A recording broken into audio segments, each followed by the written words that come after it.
Oh,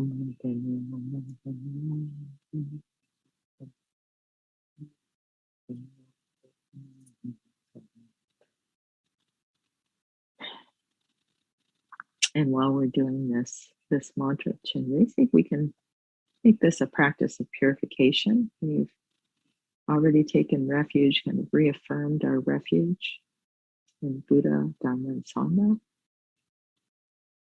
And then the next step is to generate regret for all the negative actions we've done, all the negative words we've said, all the negative thoughts we've had. And to do this thinking that we've missed so much opportunity to be of benefit. So it's as though we'd swallowed poison. We want to get all these negativities out of our bodies so that we can now, we can change, transform our minds, speech, our actions into beneficial actions, into this kindness and compassion of Chenrezig. Oh, mani padme, oh, mani padme, oh, mani padme, oh, mani padme, oh.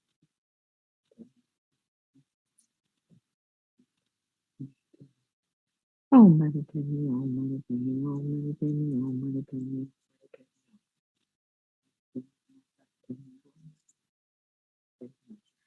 Oh, mani padme, oh, mani padme, oh, mani padme, oh, mani padme.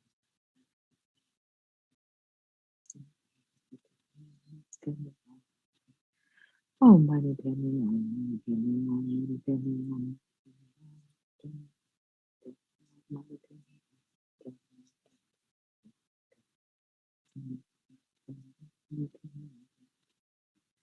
Oh, mani padme, oh, mani padme, oh, mani padme. You can think of this as we recite this mantra. It's like the antidote to this poison, or the remedy. It's completely helping this transformation. Oh, mani padme, oh, mani padme, oh, mani padme, oh, mani padme.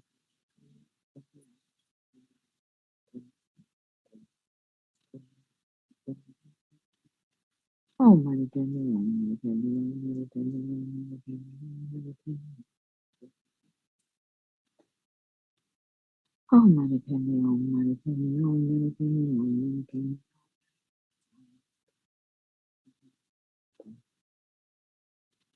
So again, just visualizing these rays of light radiating from Chenrezig's holy body, just feeling like you're getting completely filled up with this compassionate energy, as is each and every sentient being. So everyone is just experiencing this amazing transformation, this compassionate energy of Chenrezig. Oh, my God.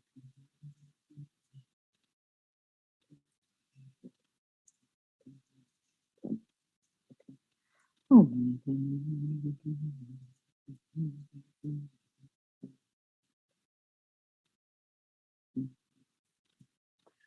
Oh, my God.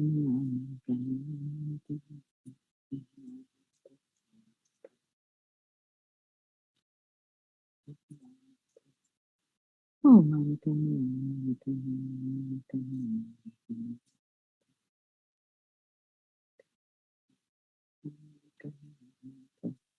Oh, my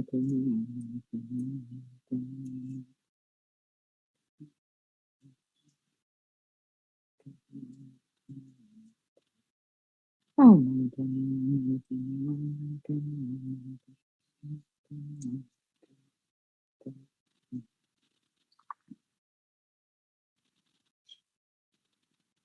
Oh,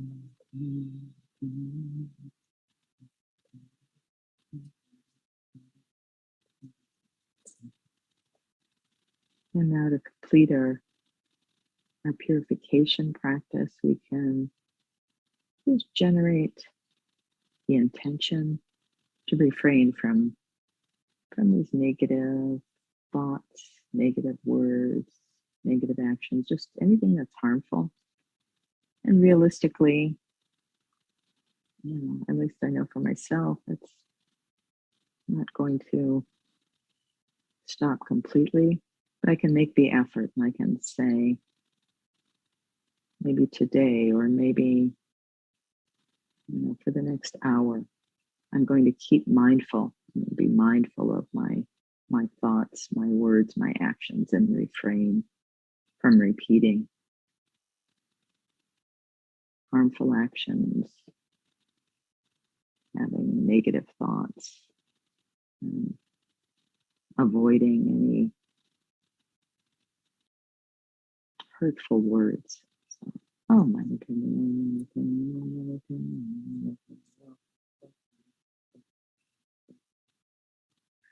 Oh my goodness.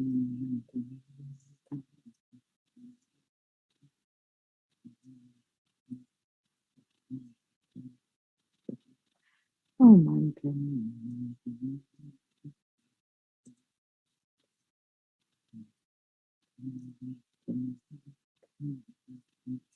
Oh my goodness.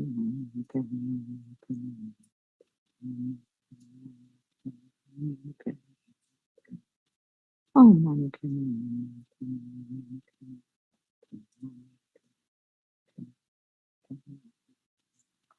Oh my goodness.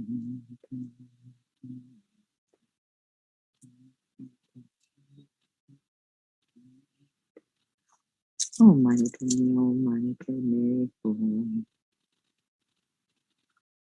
So now just visualize Chenrezig looking out at all sentient beings around, emanating countless bodies. That Chenrezig comes to the crown of your head, the crown of each and every sentient being, melts into light, and just completely fills you up with this compassionate energy. And just feeling really strengthened and energized, with the mind really transformed by this power of compassion, of really wishing to relieve suffering. So all of your own suffering is completely eliminated, and just feeling this strength, this compassion of Chenrezig to really be of benefit to others with this thought. I'll recite this prayer, Thangtong Gyalpo. So may all the diseases that sadden the minds of sentient beings, that result from karma and temporary conditions, such as the harms of graha spirits, illnesses and the bhutas, not occur in the realms of the world. And may whatever sufferings there are from life-threatening diseases that, like a butcher leading an animal to be slaughtered, separate the body from the mind in a mere instant, not occur in the realms of the world. May all embodied beings be unharmed by acute, chronic, and other epidemic diseases, the mere sounds of whose names terrify beings, as though they've been placed inside the mouth of Yama, the Lord of Death. May all embodied beings be unharmed by the 80,000 classes of interferers, the 360 evil spirits that harm suddenly, the 424 diseases, and so forth. And may whatever sufferings there are due to disturbances of the four elements, depriving the body and mind of every happiness, be totally pacified. And may the body and mind have radiance and power, and be endowed with long life, good health, and well-being. By the compassion of the gurus and the three jewels, by the power of the dakinis, dharma protectors and guardians, and by the power of the truth of the infallibility of karma and its results, may all these dedications and prayers be fulfilled. So just doing this prayer the second time, again, just keeping in mind this compassion of Chenrezig, this wish to really be of benefit. May all the diseases that sadden the minds of sentient beings that result from karma and temporary conditions, such as the harms of graha spirits, illnesses and the bhutas, not occur in the realms of the world. May whatever sufferings there are from life-threatening diseases, not like a butcher leading an animal to be slaughtered, separate the body from the mind in a mere instant, not occur in the realms of the world. May all embodied beings be unharmed by acute, chronic, and other epidemic diseases, the mere sounds of whose names terrify beings, as though they'd been placed inside the mouth of Yama, the Lord of Death. May all embodied beings be unharmed by the 80,000 classes of interferers, the 360 evil spirits that harm suddenly, the 424 diseases, and so forth. And may whatever sufferings there are due to disturbances of the four elements, depriving the body and mind of every happiness, be totally pacified. And may the body and mind have radiance and power and be endowed with long life, good health, and well-being. By the compassion of the gurus and the three jewels, by the power of the dakinis, dharma protectors and guardians, and by the power of the truth of the infallibility of karma and its results, may all these dedications and prayers be fulfilled. So on this third repetition, you just take it again, taking this to heart, remembering this mind of bodhicitta, and just sending this out to everyone in this world system, including ourselves, to relieve all the suffering, the diseases, just end all the wars. So many wars going on in the world. This is something that was mentioned in the meeting yesterday. We have, I know in my mind, I thought only of Ukraine, but there are something like 40 wars going on. So just really sending out this prayer for the people.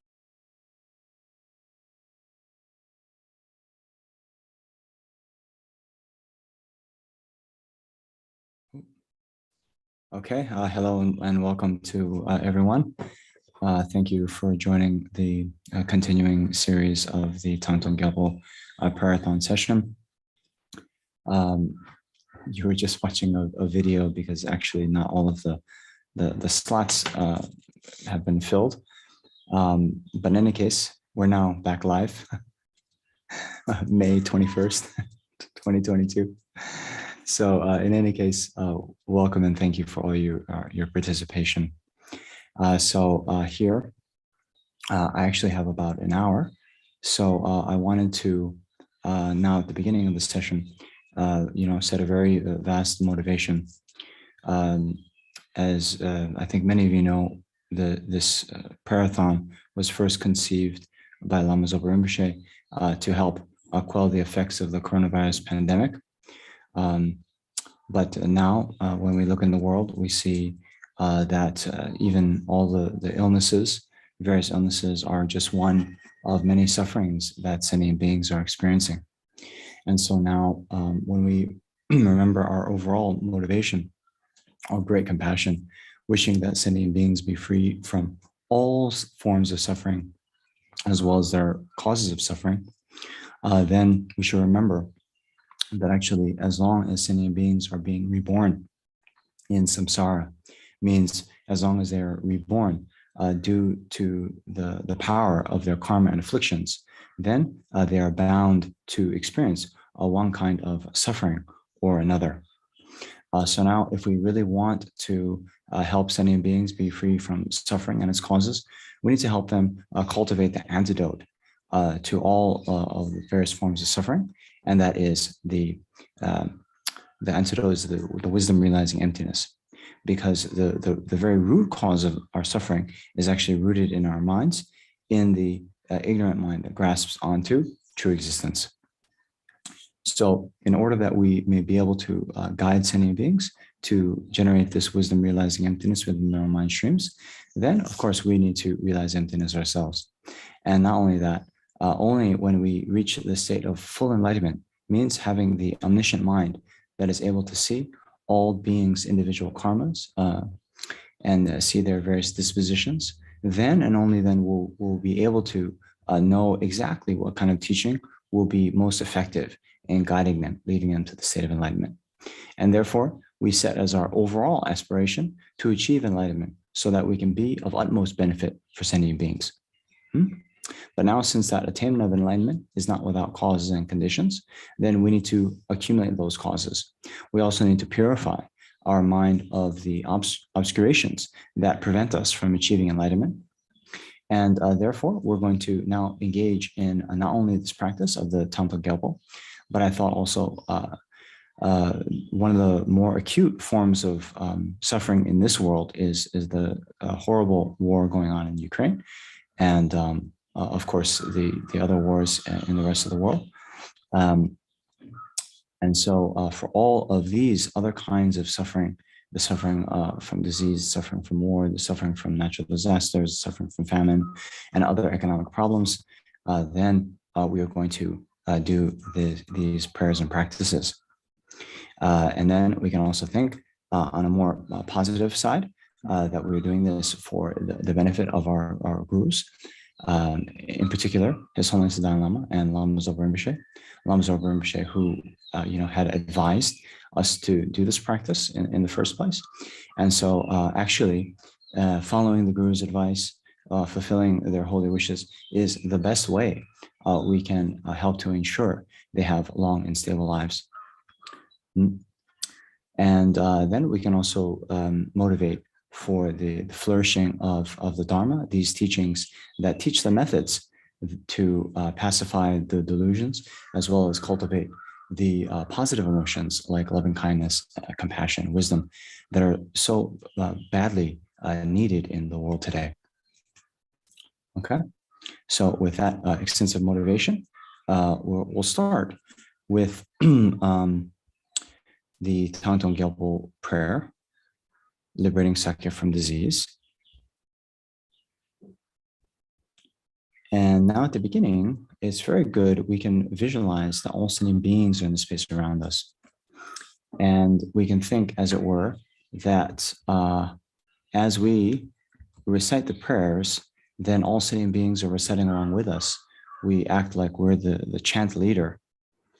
And then we can also visualize our guru in the aspect of Shakyamuni Buddha in the space in front of us. And then remember the qualities of the Buddha, Dharma, and Sangha, and aspiring to attain those qualities within our own mind stream. Then we recite the refuge.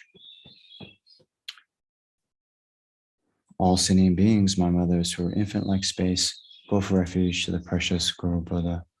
We go for refuge to the Buddha, the Dharma, and the Sangha. We go for refuge to the assembly of gurus, yidams, and dakinis. We go for refuge to the empty clarity of our own minds, the Dharmakaya. All sentient beings, my mothers who are infinite like space, go for refuge to the precious Guru Buddha. We go for refuge to the Buddha, the Dharma, and the Sangha. We go for refuge to the assembly of gurus, yidams, and dakinis. We go for refuge to the empty clarity of our own minds, the Dharmakaya. All sentient beings, my mothers who are infinite like space, go for refuge to the precious Guru Buddha. We go for refuge to the Buddha, the Dharma, and the Sangha. We go for refuge to the assembly of gurus, yidams, and dakinis. We go for refuge to the empty clarity of our own minds, the Dharmakaya. And so now here we'll recite the mantra, Om Mani Padme Hum, the mantra of Avalokiteshvara, the Buddha of compassion. And so if you've had the requisite initiation before, you can generate yourself as a deity, first by purifying yourself into emptiness. And then that very mind of yours that realizes emptiness arises as Avalokiteshvara. If you haven't received the initiation, then you can visualize Avalokiteshvara in the space in front of you. Either way, think that at Avalokiteshvara's heart, there is a lotus on top of which is a moon disk, on top of which is the seed syllable Hri, surrounded by the mantra Om Mani Padme Hum. Now, as we recite the mantra, then visualize that from the mantra at the heart, then countless light rays radiate out in the 10 directions. These light rays then come to strike all sentient beings. And as it does so, all sentient beings are purified from all their negative karma, all of their sufferings of body and mind. And by the end of our mantra recitation, all sentient beings will be enlightened in the aspect of Avalokiteshvara.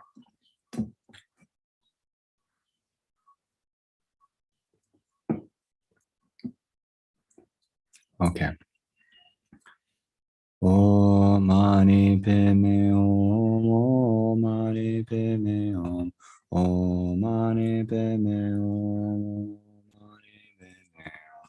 Om Mani Padme Hum, Om Mani Padme Hum, Om Mani Padme Hum, Om Mani Padme Hum, Om Mani Padme Hum, Om Mani Padme Hum, Om Mani Padme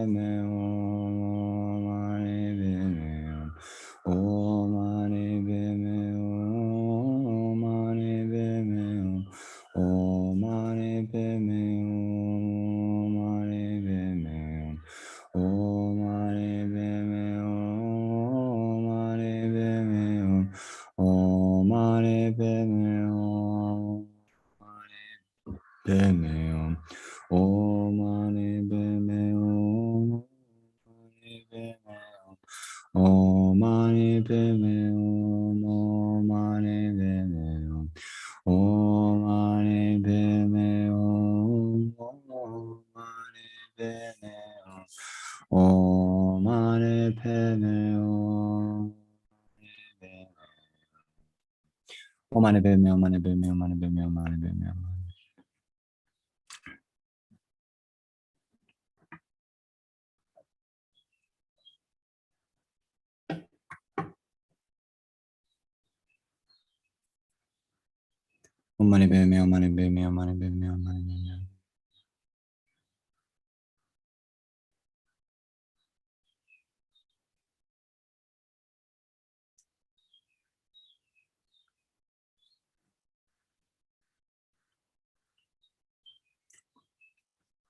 Om Mani Padme Hum, Om Mani Padme Hum, Om Mani Padme Hum, Om Mani Padme Hum.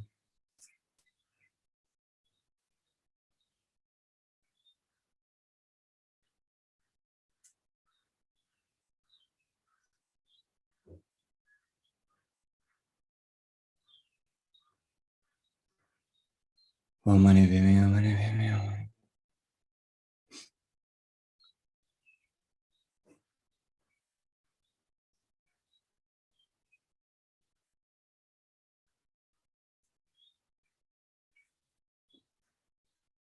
Om Mani Padme Hum, Om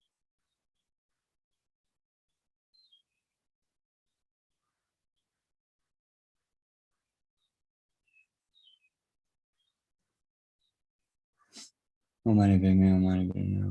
Om Mani Padme Hum, Om Mani Padme Hum.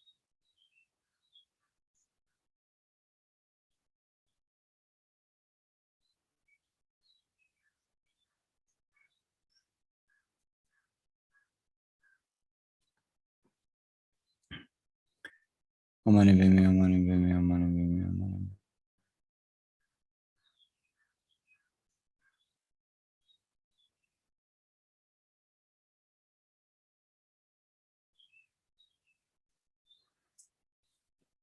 Om Mani Padme Hum, Om Mani Padme Hum, Om Mani Padme Hum, Om Mani Padme Hum.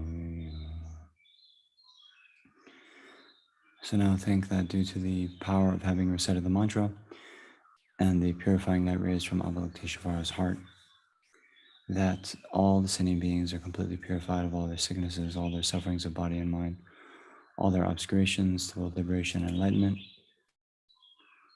and have thus attained the state of Avalokiteshvara's enlightenment.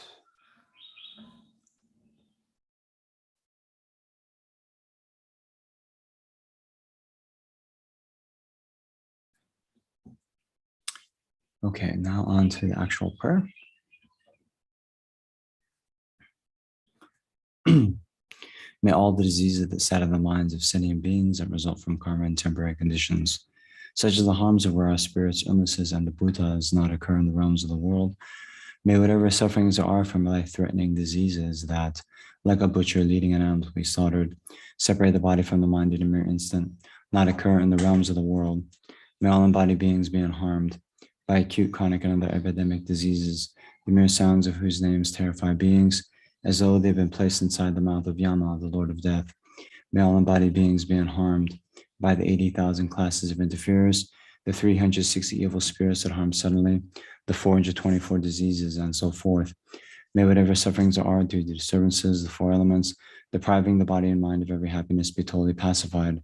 And may the body and mind have radiance and power, and be endowed with long life, good health, and well-being, by the compassion of the gurus and the three jewels, by the power of the Dakinis, Dharma protectors and guardians, and by the power of the truth, of the infallibility of karma and its results. May all these dedications and prayers be fulfilled.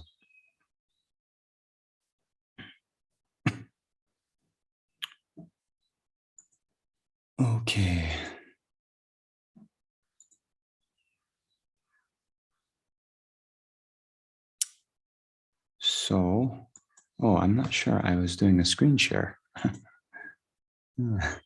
Sorry about that. Okay. Well, just in case. Yeah, I don't think I was doing a screen share. Sorry. Okay, well, let's do it one more time. And then there's a few other prayers I wanted to do. So,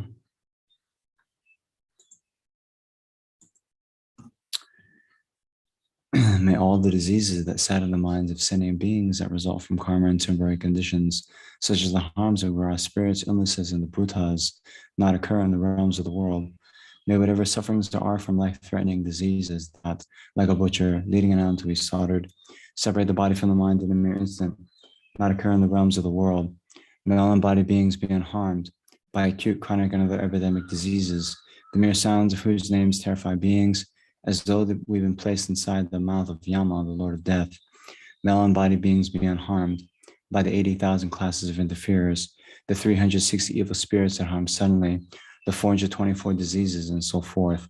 May whatever sufferings are due to disturbances, the four elements, depriving the body and mind of every happiness, be totally pacified.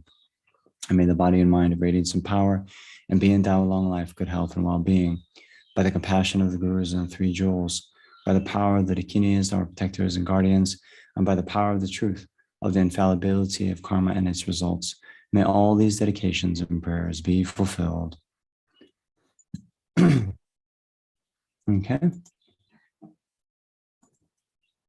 So I thought, oops.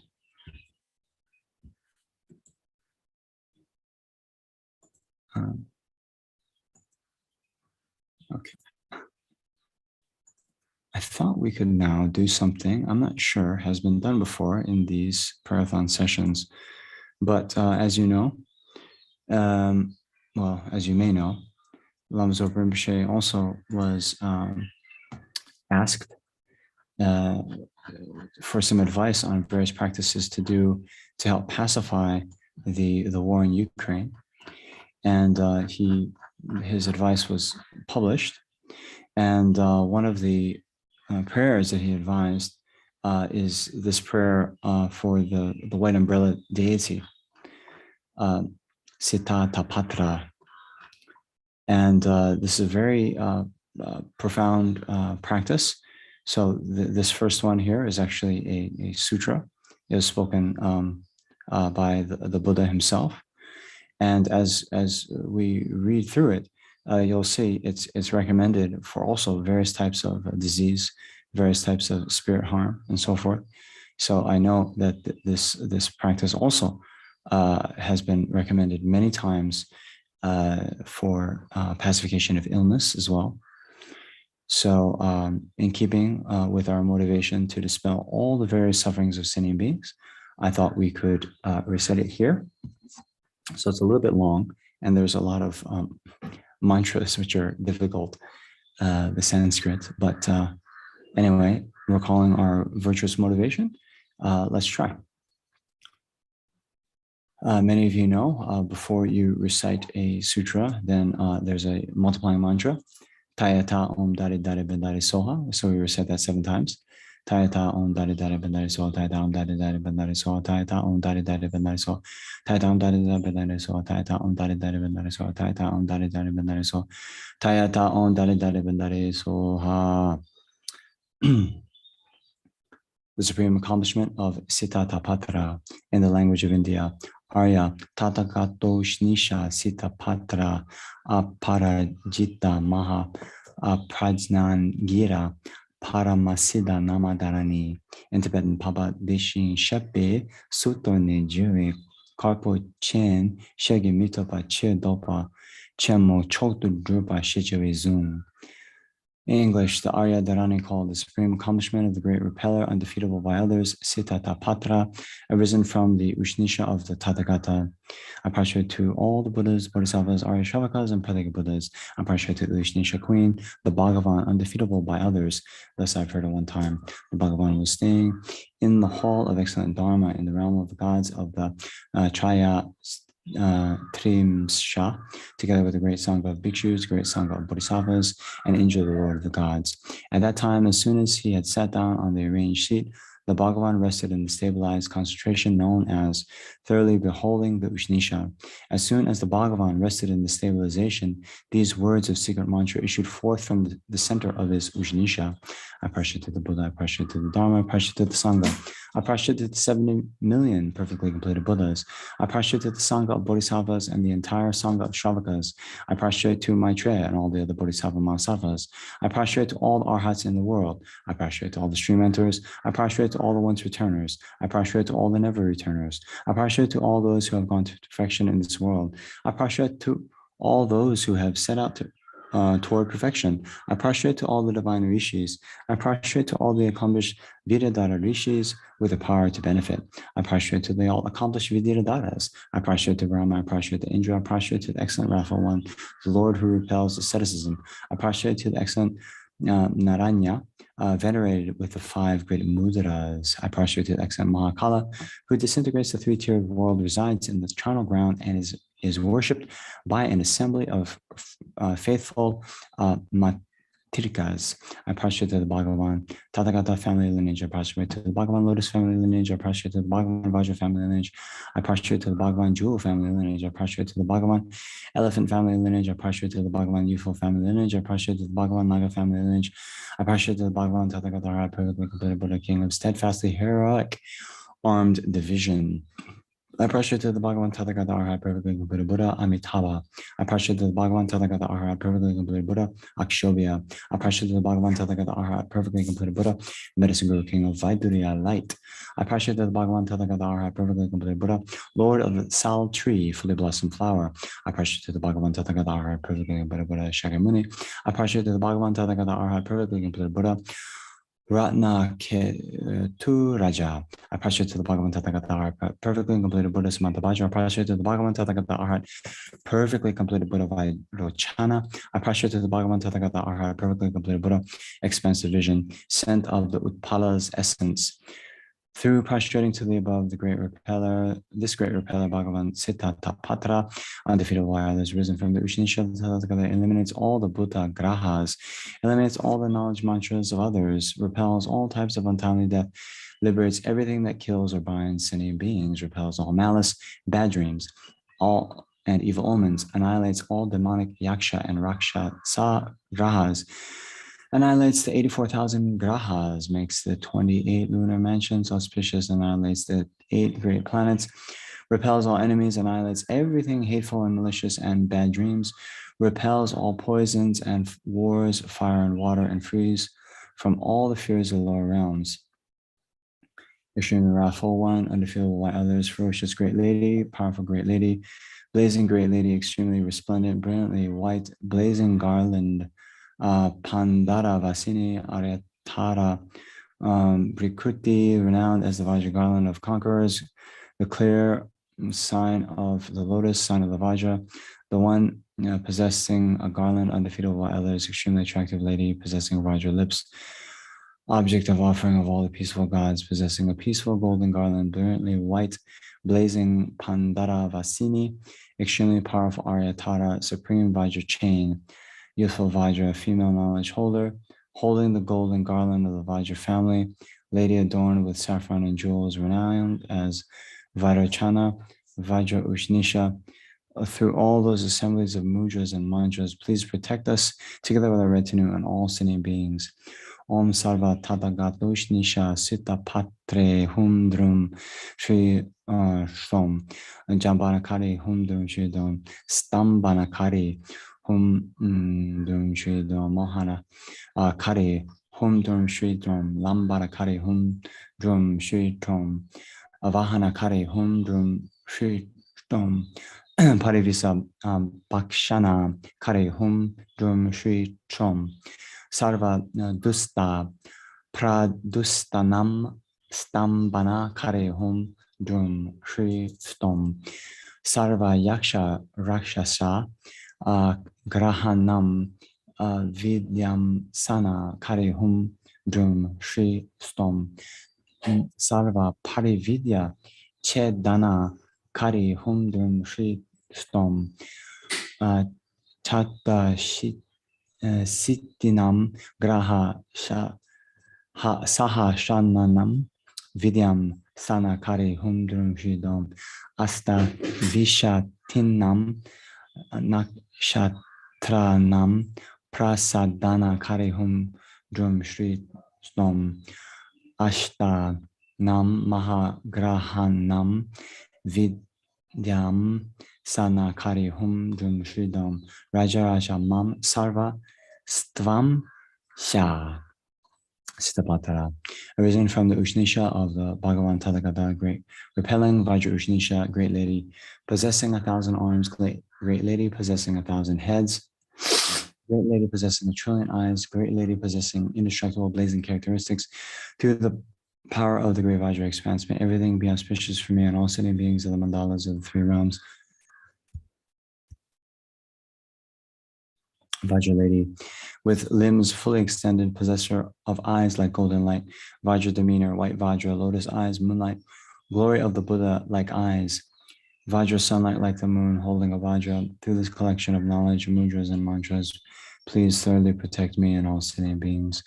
Om Rishi Gana Prashasta Sarva Tathagatushnisha Siddhapatra Humdrum Jambana Kari Humdrum Stamba Kari Humdrum Mahavidya Sambana Kari Humdrum Paravidya Sambana Kari Humdrum Sarva Dustanam Stambana Kari Humdrum Sarva Yaksha Rakshasa Grahanam Vidyamam Sana Kari Humdrum Chatutra Sittinam Graha Sahasanam Vidyam Sana Kari Humdrum Asta Vishatina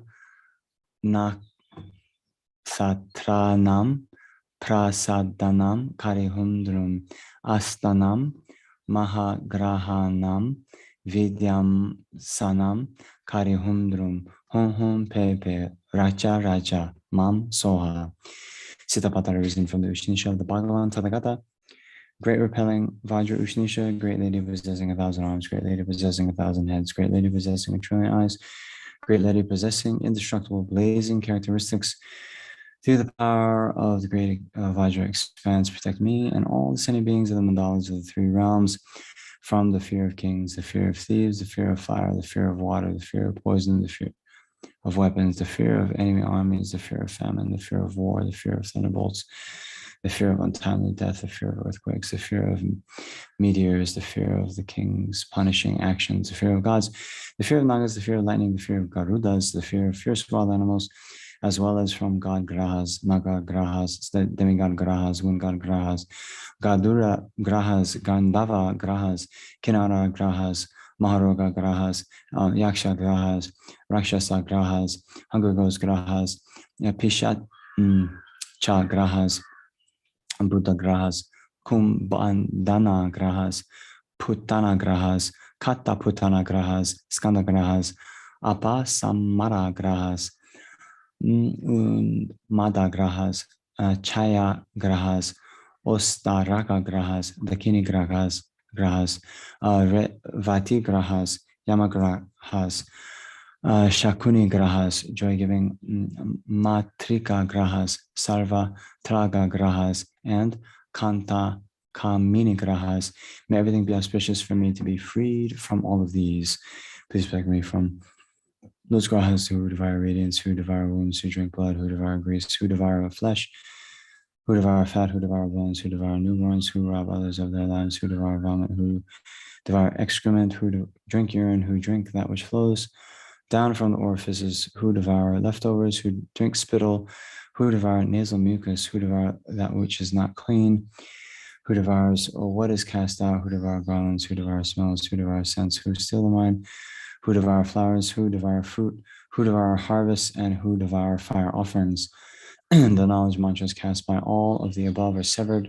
They're stabbed with a dagger. Knowledge mantra cast by the Jakas are severed, they're stabbed with a dagger. The knowledge mantras cast by Dakas and the kings are severed, they are stabbed with a dagger. The knowledge mantras cast by Brahma are severed, he is stabbed with a dagger. The knowledge mantras cast by Ishvara are severed, he is stabbed with a dagger. The knowledge mantras cast by Narayanya are severed, he is stabbed with a dagger. The knowledge mantras simultaneously cast by Garuda are severed, he is stabbed with a dagger. The knowledge mantras produced by Mahakala are severed, he is stabbed with a dagger. The knowledge mantras produced by the assembly of Matrikas are severed, they are stabbed with a dagger. The knowledge mantras produced by Kabalika are severed, she is stabbed with a dagger. The knowledge mantras produced by Jayakara, Madhukara, and Sarvata Sadaka are severed, they are stabbed with a dagger. The knowledge mantras produced by the four sisters are severed, they are stabbed with a dagger. The knowledge mantras simultaneously produced by Binigiriti, Nandi, Keshvara, and Ganapati are severed, they are stabbed with the dagger. The knowledge mantras produced by the naked Shramanas are severed, they are stabbed with the dagger. The knowledge mantras produced by the shaven head Shramanas are severed, they are stabbed with the dagger. The knowledge mantras produced by the Arhats are severed, they are stabbed with the dagger. The knowledge mantras produced by those free of desire are severed, they are stabbed with the dagger. The knowledge mantras produced by Lokeshvara and his retinue are severed, they are stabbed with the dagger. The knowledge mantras produced by Vajrapani and his retinue are severed, they are stabbed with the dagger. The knowledge mantras produced by male messengers, male servants, and female servants are severed, they are stabbed with the dagger. The knowledge mantras produced by all the assemblies of rishis are severed, they are stabbed with the dagger. The knowledge mantras produced by all the assemblies of gods are severed, they are stabbed with the dagger. The knowledge mantras produced by the lords of those who eat what is unfit are severed, they are stabbed with the dagger. I prostrate to Bhagavati Sita Tapatra, arisen from the Ushnisha of the Tathagata, who is venerated by all the Buddhas and Bodhisattvas. Please protect me and all sentient beings, please protect us. Om. Adisha Analaka Prabha Sputa Vika Sita Patre Om Jvala Jvala Kada Kada Hana Hana Dara Dara Daha Daha Dara Dara Vid Dara Vidara Chinda Chinda Binda Binda Hom Peve Soa He Hove Amogyape Apra Ti Hataya Pe Varadaya Pe Varapradaya Pe Pratyagira Taya Pe Asura Vidravana Karaya Pe Parami Dravana Karaya Pe Sarva Devi Byape Sava Nage Byape Sava Rakshase Byape Sava Bhuta Byape Sava Prete Byape Sava Pishache Byape Sava Kum Bande Byape Sava Puntane Byape Sava Kata Putane Byape Sava Skande Byape Sava Unmade Byape Sava Chahaye Byape Sava Apasmare Byape Sava Ostarake Byape Sava Dakini Byape Sava Revati Byape Sava Yamane Byape Sava Shakune Byape Sava Matri Na Dike Byape Sava Kampuki Mane Byape Sarva Alambake Byape Sarva Katadane Byape Sarva Ganda Ve Byape Sarva Asurya Byape Sarva Kinare Byape Sarva Garude Byape Sarva Maha Roge Byape Sarva Yakshe Byape Sarva Dulam Gite Byape Sarva Du Pra Site Byape Sarva Jvare Byape Sarva Byaye Byape Sarva Upadrave Byape Sarva Upashake Byape Sarva Kritaya Kar Mani Ka Kror De Byape Kira Navetade Byape Chicha Preshaka Sarva Dush Skadite Byape Sarva Durbukte Byape Sarva Titike Byape sarva shamene byape, sarva pataki byape, sarva vidyale byape,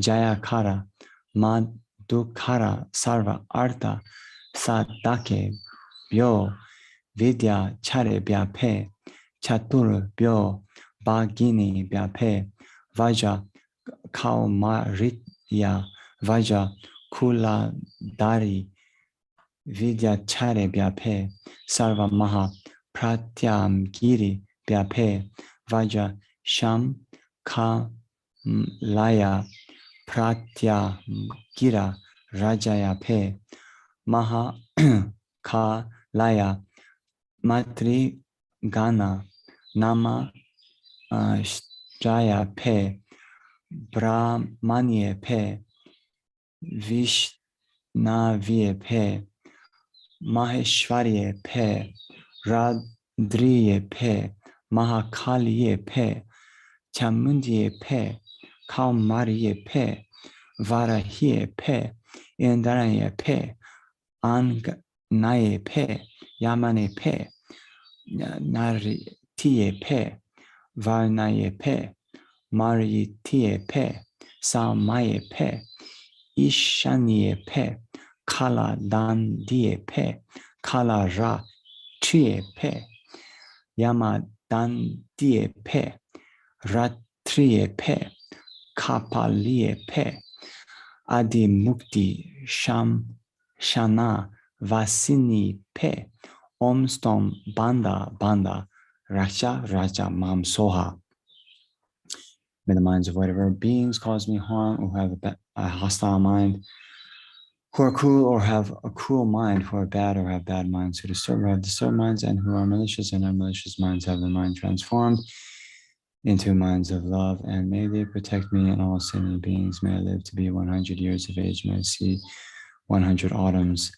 Please protect me from those yakshas and grahas who devour radiance, who steal our splendor, who devour wombs, who drink the blood, who devour grease, those who devour flesh, those who devour fat, those who devour marrow, those who devour newborns, those who steal life energy, those who devour leftovers, those who devour what is cast out, those who devour garlands, those who devour smells, those who devour scent, those who devour flowers, those who devour fruit, those who devour harvest, those who devour fire offerings, those who devour pus, those who devour excrement, those who drink urine, those who drink spittle, those who devour vomit, those who devour nasal mucus, those who devour what is not clean, those who drink that which flows out from sewage drains, all those with bad mind, all those with hostile mind, all those with a cruel mind, all those with a disturbed mind, all those with a malicious mind, all God grahas, all Naga grahas, all demigod grahas, all Yaksha grahas, all Rakshasa grahas, all Bhuta grahas, all hungry gross grahas, all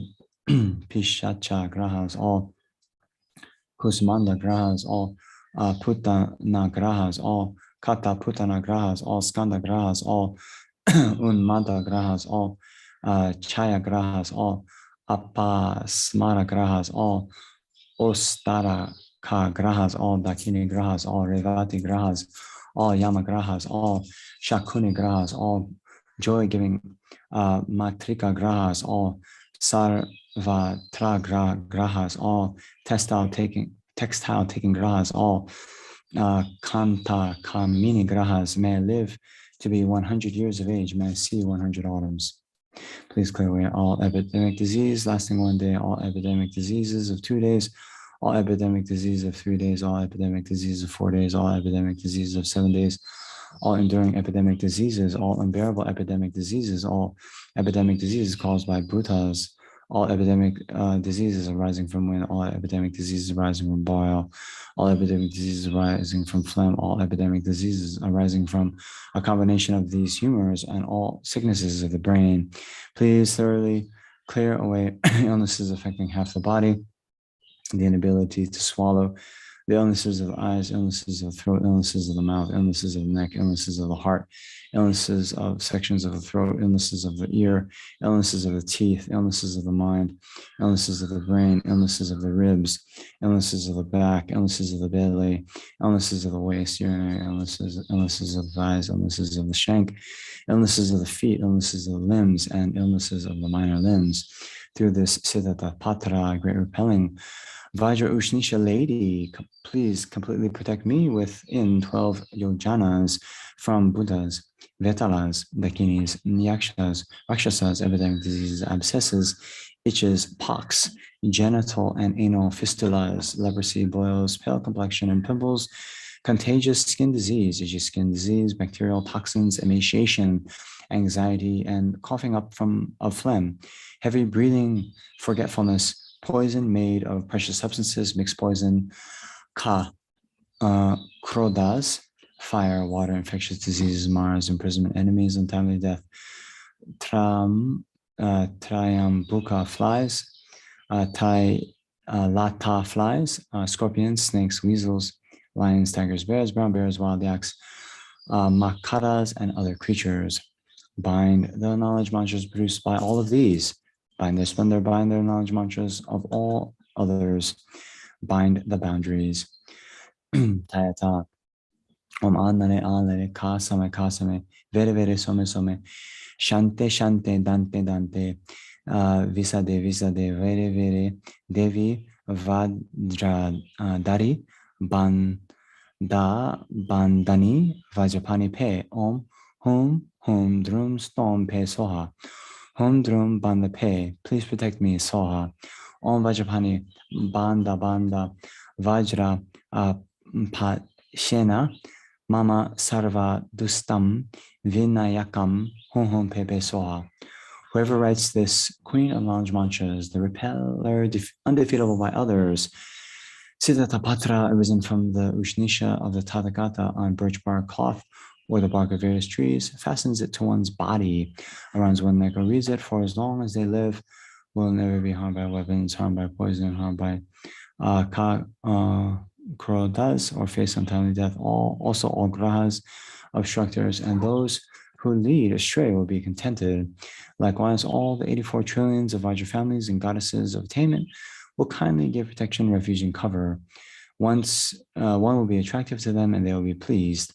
One will remember 84,000 great Kapalas of previous births. The 64 messenger goddesses will always give thorough protection. One will never become a yaksha, a hungry ghost, a pishacha, a putana, or a kata putana. One will not become impoverished. One will possess the collection of merit of countless innumerable Buddha Bhagavans, as many as the grains of sand found in the Ganges River. One will be protected, supported, and safeguarded by as many Buddha Bhagavans and Bodhisattvas as there are grains of sand in the Ganges River. One will be held dear by them, and they will be pleased. If one holds on to this Queen of Knowledge mantras, the repeller, undefeatable by others, known as Siddhartha Patra, arisen from the Ushnisha of the Tathagata, impure conduct will turn into pure conduct. Furthermore, those who are not capable will become capable. That which is unclean will become clean. And also those who do not observe dietary restrictions will come to observe dietary restrictions. The 5 negative acts of immediate retribution will be purified, and all the obscurations caused by former actions will be exhausted without exception. Whatever son or daughter of the family wishes for a child and holds or reads this Queen of Knowledge mantras, the repeller, undefeatable by others, Siddhartha Patra, arisen from the Ushnisha of the Tathagata, will gain a child. Lifespan, merit, and power will be thoroughly increased. Also, after having passed away from this life, one will be born in the world system of Sukhavati. When threatened by diseases of men, disease of livestock, contagious diseases, violence, harm, infectious diseases, and any kind of fighting, and any approaching enemy armies, this Queen of Knowledge mantra, the repeller undefeatable by others, known as Siddhartha Patra, arisen from the Ushnisha of Tathagata, should be fastened to the peak of victory banner. Having performed extensive offering rituals with great veneration, hoist these banners at the gates of all cities and villages and cities and towns, in regions and in monasteries. If this Queen of Knowledge mantras, the Arya repeller undefeatable by others, is planted with these banners with great veneration, All warfare will immediately cease. Contagious diseases, violence, harm, infection, fighting, and all approaching enemy armies will be thoroughly pacified. Tayata Om Stom Banda Banda Mama Racha Racha Soha Om Stom Banda Banda Vaja Mama Raja Raja Vajapani Humpe Soha Savatata Gatushnisha Anale Avalogite Churna Tejo Rasi Om Jwala Jwala Daka Daka Dara Dara Vidara Vidara Chinda Chinda Binda Binda Hum Pebe Soha Om Sava Tata Gatushnisha Humpe Soha Tayata Om Anane Anane Kasame Kasame Vere Vere Some Some Sarva Bhuta Atishtana Atishtite Sarva Tata Gatushnisha Sita Patre Humpe Mama Hum Mama Humni Soha. The Naga King Ananta, the Naga King Shankapala, and the Naga King Mahakala will send rain in time. They'll gather clouds in time and will sound thunder in time. All the distress, one should recite this, the practice of the Buddha's yoga 3 times. The Buddhas and Bodhisattvas, gods, humans, demigods, and Gandharvas rejoiced and praised that which was spoken by the Bhagavan. Okay. So next, the praise to Ushnisha Siddhatapatra. After 70 million victorious ones in their assembly of Aryas, Rishis, knowledge mantra holders, Brahma, Indra, the wrathful mountain sun, as well as Narayana, the 7 excellent black lineages and the 7 Sugatas had respectfully prostrated to those worthy of homage. The words of secret mantra issued forth from the crown of the Sugata. Through the eulogy praising the glorious Siddhatapatra was proclaimed to the assembly. The one able to be defeated by a variety of Maras was excellently born from the Ushnisha, the supreme mark of the king of Shakyas, in the Sudharma hall of the immortal lords. As she repels all opposing enemies, she is known as the one undefeatable by others, Ushnisha Siddhapatra.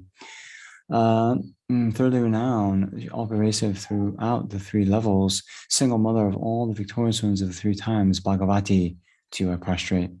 The harm inflicted by grahas, constellations, and planets, untimely death, and bad dreams, the harm of poison, weapons, fire, water, and so forth, to you who thoroughly pacifies all of these, I prostrate. The extent of the mandala of your body is exceedingly vast, with 1,000 heads displaying manifold expressions, and 1,000 hands possessing blazing hand symbols. You have power over all the mandalas of the 3 levels, accompanied by the 22 mudras, the extremely wrathful, and so forth. Your unobstructed actions, taming malevolent ones, you crush dark hordes to dust. To the assembly of the knowledge mantra goddess, I prostrate. When I remember the fears of untimely death, sickness, and so forth, produced by human and non-human Bhutas, I urge you, I go to you for refuge. Please always protect me from all fears. By merely remembering you, please repel gods, nagas, demigods, and others, all great garhas, all those who rob us of our splendor and radiance, and all those who eat wombs, flesh, blood, and the like. Sever without exception the knowledge mantras which rob us of our happiness and excellence, cast by all types of evil beings, and with a blazing dagger, perform the enlightened activity of stabbing all of these. In brief, Bhagavati, your assembled mudras, when held on to for refuge, grant wishes. With this mind of refuge, all adverse conditions will be pacified. Please establish all concordant conditions without exception, according to our wishes. Known as Siddhatapatra, a goddess arisen from the Ushnisha of the Tathagata, the wrathfully magnificent one who pulverizes all the hordes of grahas, obstructors, and assemblies and retinues of Buddhas. Bhagavati, you make the Buddha's teachings flourish. Bhagavati Siddhatapatra, whatever your body, retinue, lifespan, and realm, whatever your supreme and excellent name and ayanas, become exactly that. By the power of praising and making a request to you, for the sake of myself and others, wherever we are in this world, pacify all sickness, grahas, poverty, and fighting, please make the dharma and auspiciousness increase.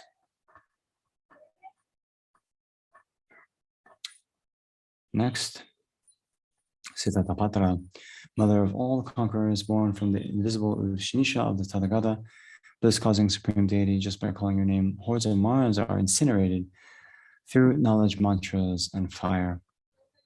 May you, one who is undefeated by others, composed of the essence of the radiant, beautiful, and thoroughly perfect full moon, pacify all adverse conditions, both those that arise from humans and non-humans, and bestow all blessing without exception. Please protect us forever through your activity of repelling harm, so that we are never injured, especially by sorcery, curses, binding of the three doors, and the like, caused by others, disturbing beings, negative thoughts and deeds.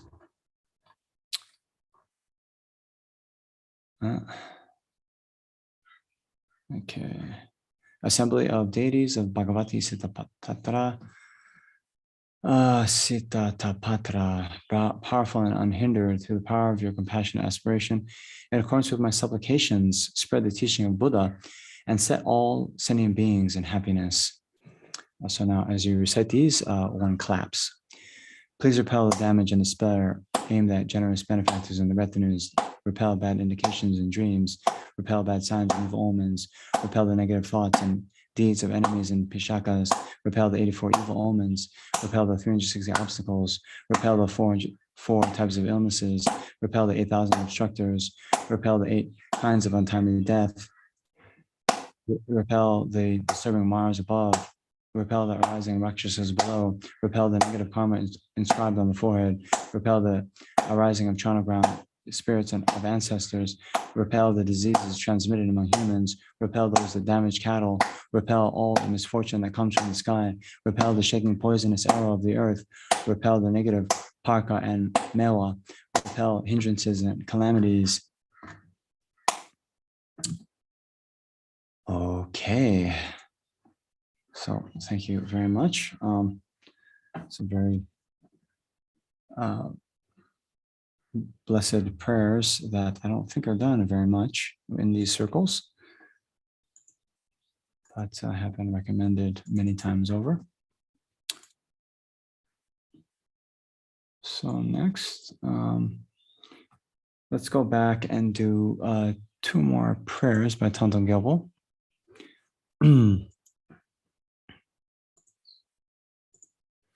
So this one is the words of truth, pacifying the danger of weapons.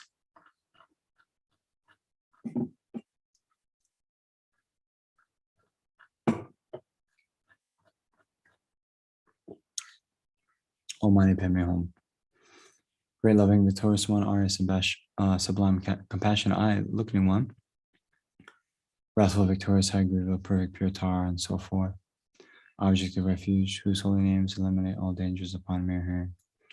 From compassionate nature, please pay attention to me. When the sinner beings of the time of quarreling and of flourishing, the 5 degenerations are tormented by fighting and intense suffering. From the explosion of a great ocean of ill karma and jealousy, please dry this ocean up by the strength of your transcendental wisdom and compassion. Also, by letting fall the great nectar rain of loving kindness on the transmigrating beings of whose hatred is a blazing fire. Please grant your blessings for happiness and auspiciousness to increase by their recognizing each other as being like parents. Through your defeating the multitude of vicious evil spirits who, by entering someone's mental continuum, change it instantly into the mind of an asura. From now on, may they never roam in this region. Please also cause all the sentient beings who have died in war from now on to abandon all evil karma, the cause and result, and be miraculously reborn in blissful land. Please also lead all others to that pure land. Please cause all those who are born and die to have long lives and not have sicknesses, to stop all their quarreling and fighting, and to enjoy a life in the 10 virtues. Please make rain fall at the right time, harvest to always be good, and auspiciousness to increase in all inhabitants and for all inhabitants. By the ultimate reality, which is pure in nature, unbetraying cause and result, which has the ultimate reality, and the compassionate Guru, mind-sealed deity, and rare sublime ones, may my pure and extensive prayers be accomplished. Okay.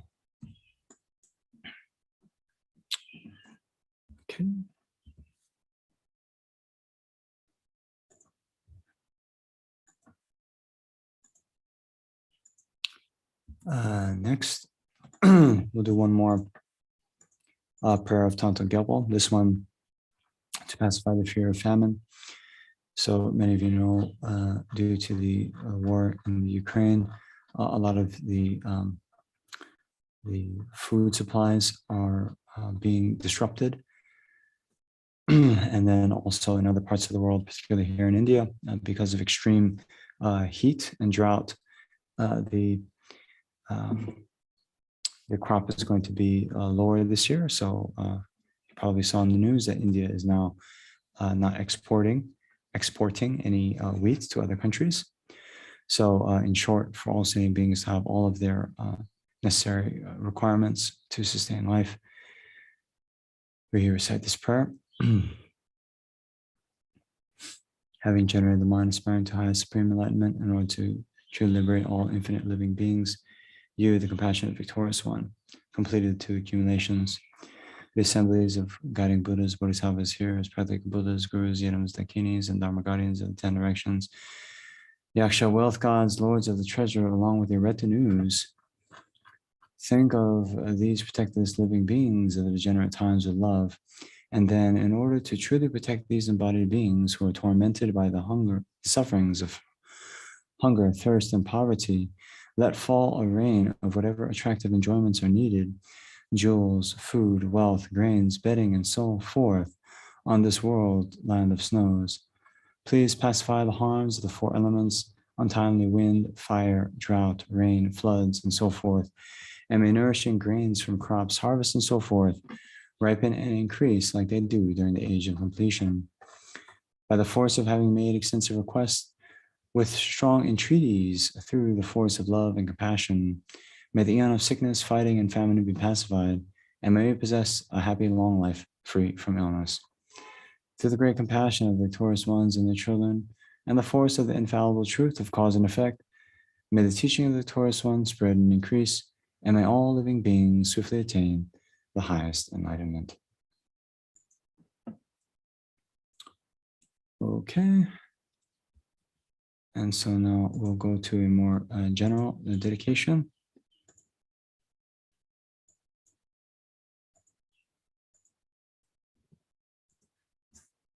So these are from the FPMT Essential Prayers. So first and most importantly, to actualize bodhicitta in the hearts of everybody in this world and the whole universe. So please dedicate like this.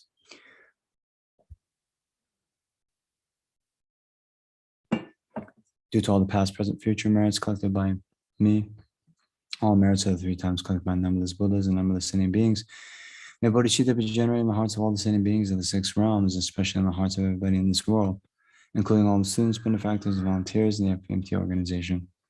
May it be generated in the hearts of all those who rely upon me, all those for whom I have promised to pray, and all those whose names have been given to me. May it be generated in my heart and in the hearts of all my family members, those who are living and those who have died. May the bodhicitta that has already been generated increase. Next, for long life of His Holiness the Dalai Lama, Savior of the land of snows, teachings, and transmigratory beings, who extensively clarifies the path that unifies emptiness and compassion. To the holder of the lotus, Tenzin Gyatso, I beseech, may all your holy wishes be spontaneously fulfilled. Next, for Lama Zopa Rinpoche, you who uphold the subduers in all way, who serve as the bountiful bearer of all, sustaining, preserving, and spreading Manjunatha's victorious doctrine, who masterfully accomplish magnificent prayers, honoring the 3 sublime ones, Savior, myself, and others, your disciples, please, please live long.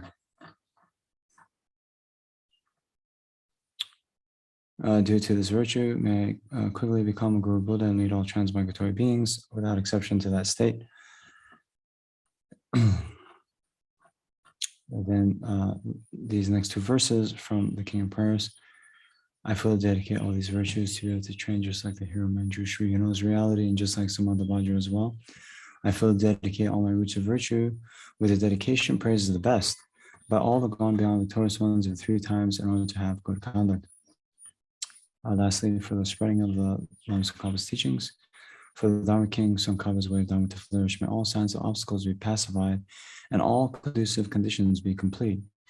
due to 2 times the merit of 3 times of myself and others, may the teaching of the Torah Smallos on Drakpa shine resplendent forever.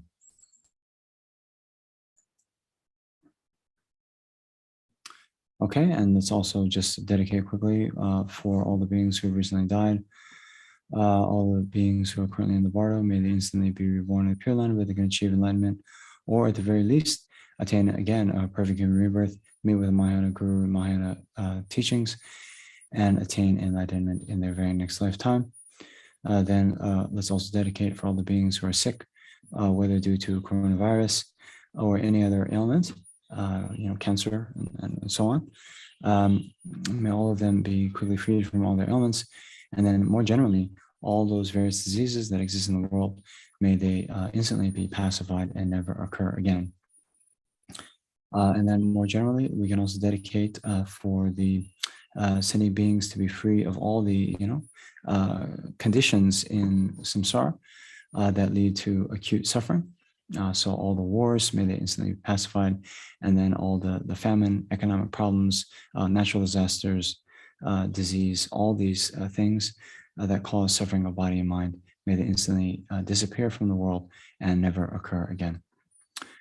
Okay, so thank you very much. My time is up. So thank you for your participation, and take care, be good to each other, and we'll see you next time.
Here you are again. So, isn't it fun?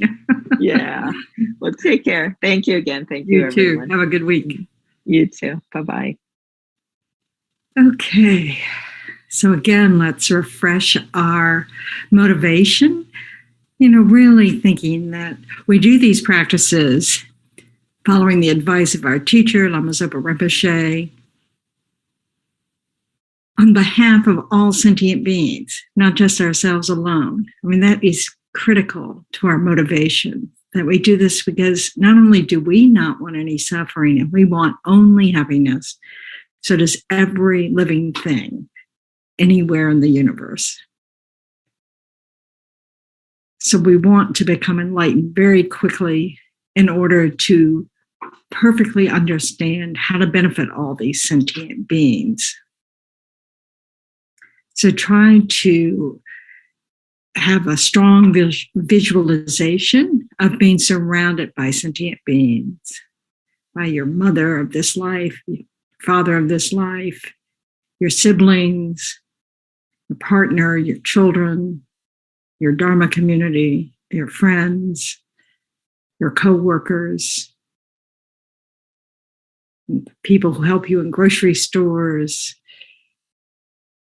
wherever you go, all the work that's done on your roads and the traffic signals, and all the people getting food to the stores, dresses in the stores, all the different things that we depend upon that have been interrupted during this pandemic.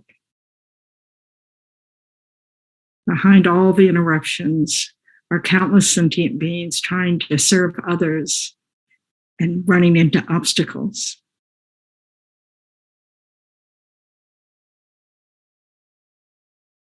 So we're doing these practices for the benefit of all these sentient beings. But since we don't know what we're doing, we turn to the Buddha, the Dharma, and the Sangha for guidance. We're so fortunate to have our teachers like Lama Zopa Rinpoche tell us what would be most beneficial.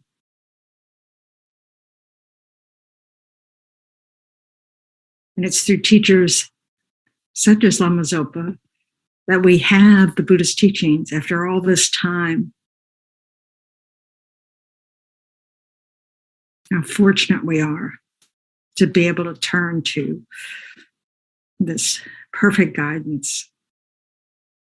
So imagine that in the space in front of all sentient beings, is a large jeweled throne supported by 8 great lions, on top of which seats the essence of our own root gurus and the aspect of the conqueror Shakyamuni Buddha. The color of his holy body is the purest gold. He has a Upanisha on top of his head, 1 face, 2 arms. His right hand is in the mudra of controlling the earth.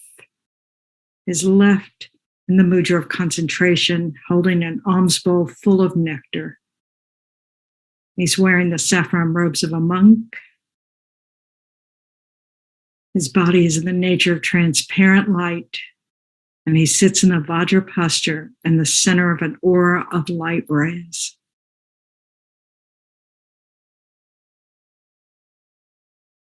Surrounding him are the direct and indirect gurus, yidams, buddhas, bodhisattvas, heroes, dakinis, dharma protectors, and guardians. And in front of all these holy beings is the Dharma in the form of text, having the nature of light. So just imagine that you're leading all these sentient beings in refuge in order to be of benefit.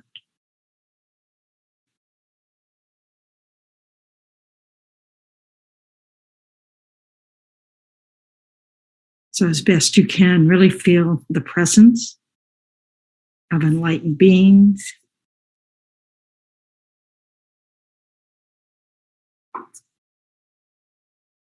All sentient beings, my mothers who are infinite like space, go for refuge to the precious Guru Buddha. We go for refuge to the Buddha, the Dharma, and the Sangha. We go for refuge to the assembly of gurus, yidams, and dakinis. We go for refuge to the empty clarity of our own minds, the Dharmakaya. All sentient beings, my mothers who are infinite like space, go for refuge to the precious Guru Buddha. We go for refuge to the Buddha, the Dharma, and the Sangha.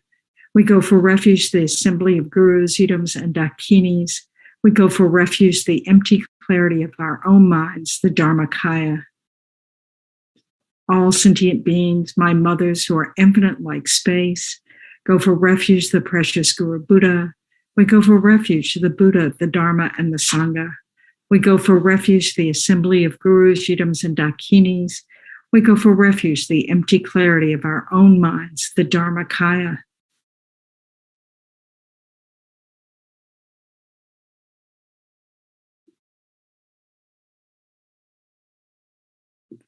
Now imagine that the refuge field dissolves into light, absorbing into Shakyamuni Buddha. Shakyamuni Buddha comes to the crown of our heads. So there are countless sentient beings with countless radiant Shakyamuni Buddhas above the crown of their head, sending purifying white light into each of us, purifying all the causes of suffering, and filling us with golden light, all the perfected qualities of enlightened beings, everything needed to ensure everlasting happiness for ourselves and others.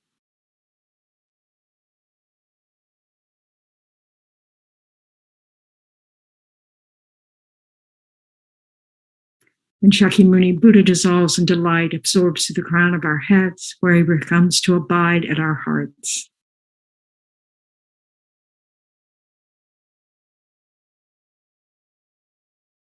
Now in the space in front, thousand-armed Chenrezig arises. His body is in the nature of white light, youthful, decorated with magnificent jewels, looks upon us with eyes of compassion and wisdom without discrimination. He's the embodiment of all the Buddha's compassionate wisdom. So as we recite the mantra of compassion, Om Mani Padme Hum, we can visualize rays of light emanating from Chenrezig's heart, all his pores, reaching out to every sentient being, bringing exactly what will be needed for both temporary and ultimate happiness, purifying all the causes of suffering, filling us with the causes of happiness. So I've really tried to bring to mind all the suffering sentient beings, especially any that you personally are connected with in this life, all those who are sick right now, all those who passed away, all those in the Bardo right now,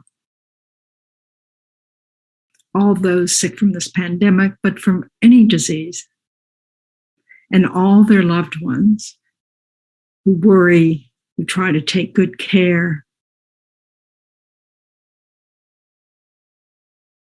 And then for all the other causes of suffering that are ripening right now, be it wildfires or floods or danger.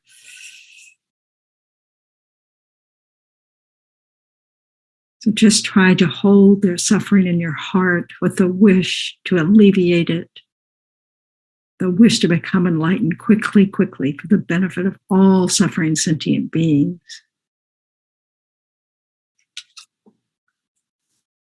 So we'll recite this in Om Mani Padme Hum for a few minutes.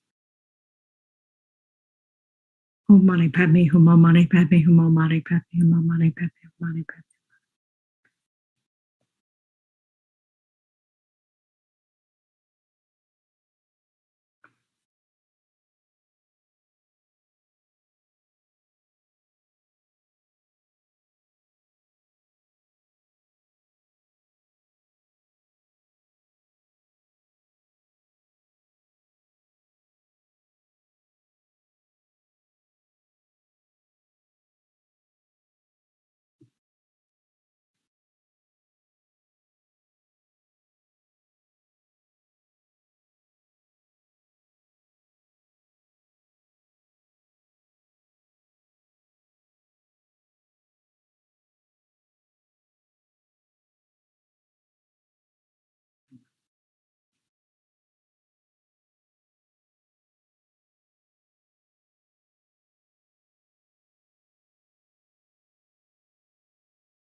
Mani Padme Hum, Om Mani Padme Hum, Om Mani Padme Hum, Om Mani Padme Hum, Om Mani Padme Hum, Om Mani Padme Hum, Om Mani Padme Hum, Om Mani Padme Hum, Om Mani Padme Hum, Om Mani Padme Hum, Om Mani Padme Hum.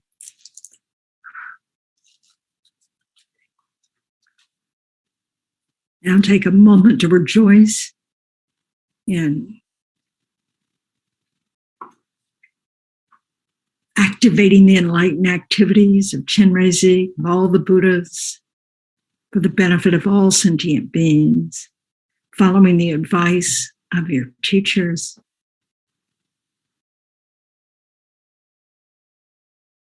That this, using our interconnectedness, our interdependence with all sentient beings, the power of that, the power of mantra,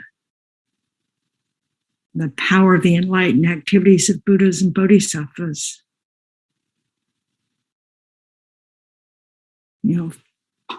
This is the way we can help lead us all into enlightenment, reaching the state beyond sorrow. So we dedicate this to all suffering sentient beings, particularly those we have a strong connection with in this life, all those who don't have a teacher, all those who don't have the opportunity to do practices such as these.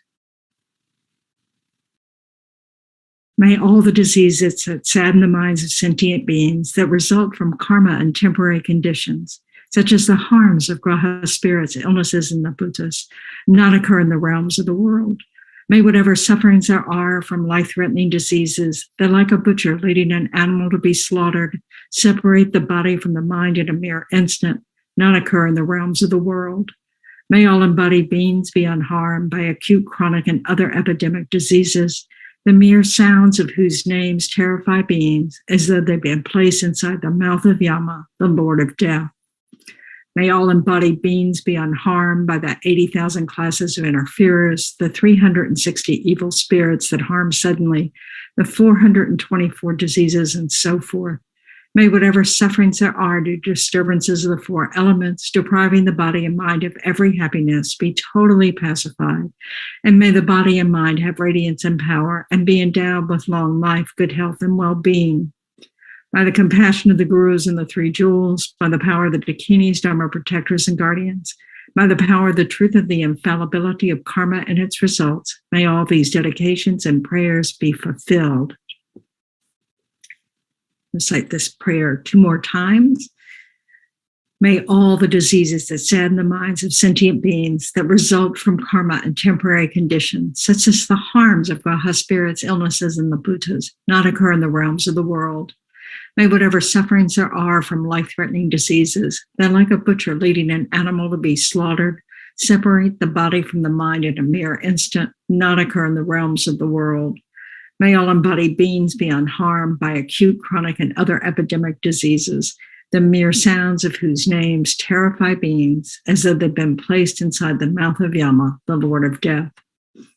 May all embodied beings be unharmed by the 80,000 classes of interferers, the 360 evil spirits that harm suddenly, the 424 diseases, and so forth. May whatever sufferings there are due to the disturbances of the four elements, depriving the body and mind of every happiness, be totally pacified. And may the body and mind have radiance and power and be endowed with long life, good health, and well-being. By the compassion of the gurus and the three jewels, by the power of the dakinis, dharma protectors, and guardians, and by the power of the truth of the infallibility of karma and its results, may all these dedications and prayers be fulfilled. May all the diseases that sadden the minds of sentient beings that result from karma and temporary conditions, such as the harms of graha spirits, illnesses, and the bhutas, not occur in the realms of this world. May whatever sufferings there are from life-threatening diseases that, like a butcher leading an animal to be slaughtered, separate the body from the mind in a mere instant, not occur in the realms of the world. May all embodied beings be unharmed by acute, chronic, and other epidemic diseases, the mere sounds of whose names terrify beings as though they've been placed inside the mouth of Yama, the Lord of Death. May all embodied beings be unharmed by the 80,000 classes of interferers, the 360 evil spirits that harm suddenly, the 424 diseases, and so forth. May whatever sufferings there are due to disturbances of the four elements, depriving the body and mind of every happiness, be totally pacified. And may the body and mind have radiance and power and be endowed with long life, good health, and well-being. By the compassion of the gurus and the three jewels, by the power of the dakinis, dharma protectors and guardians, and by the power of the truth of the infallibility of karma and its results, may all these dedications and prayers be fulfilled. So now we're going to continue with the words of truth, pacifying the dangers of weapons.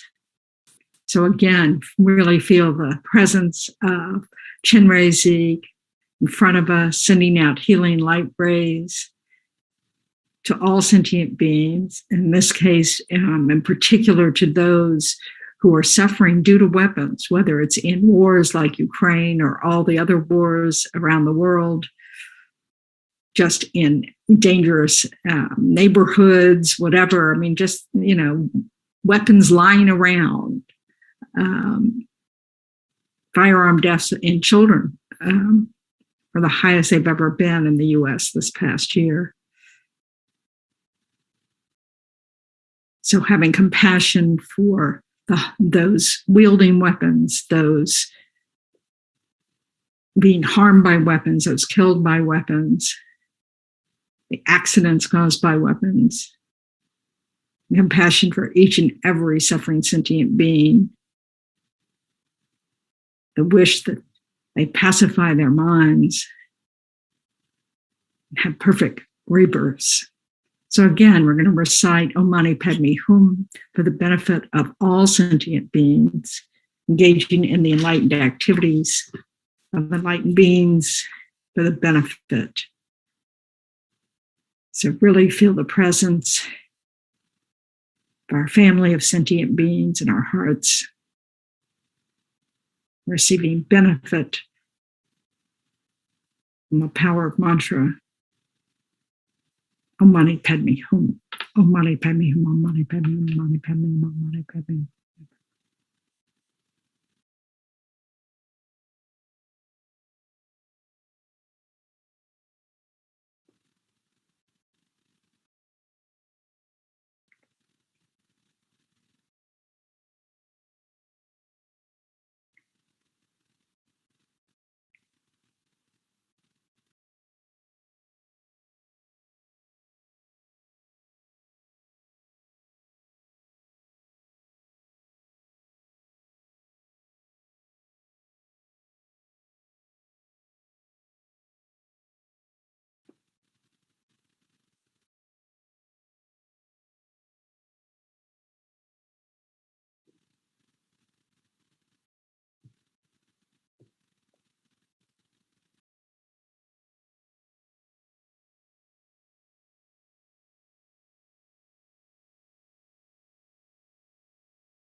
Mani Padme Hum. Om Mani Padme Hum. Om Mani Padme Hum. Om Mani Padme Hum. Om Mani Padme Hum.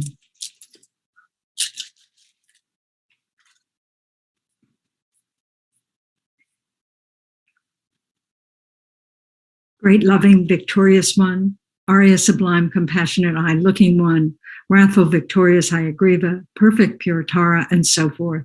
Objects of refuge whose holy names eliminate all dangers upon mere hearing, who are compassionate in nature, please pay attention to us. When the sentient beings of the time of quarreling and of flourishing of the 5 degenerations are tormented by fighting and intense suffering from the explosion of a great ocean of evil karma and jealousy, please dry this ocean up by the strength of your transcendental wisdom and compassion.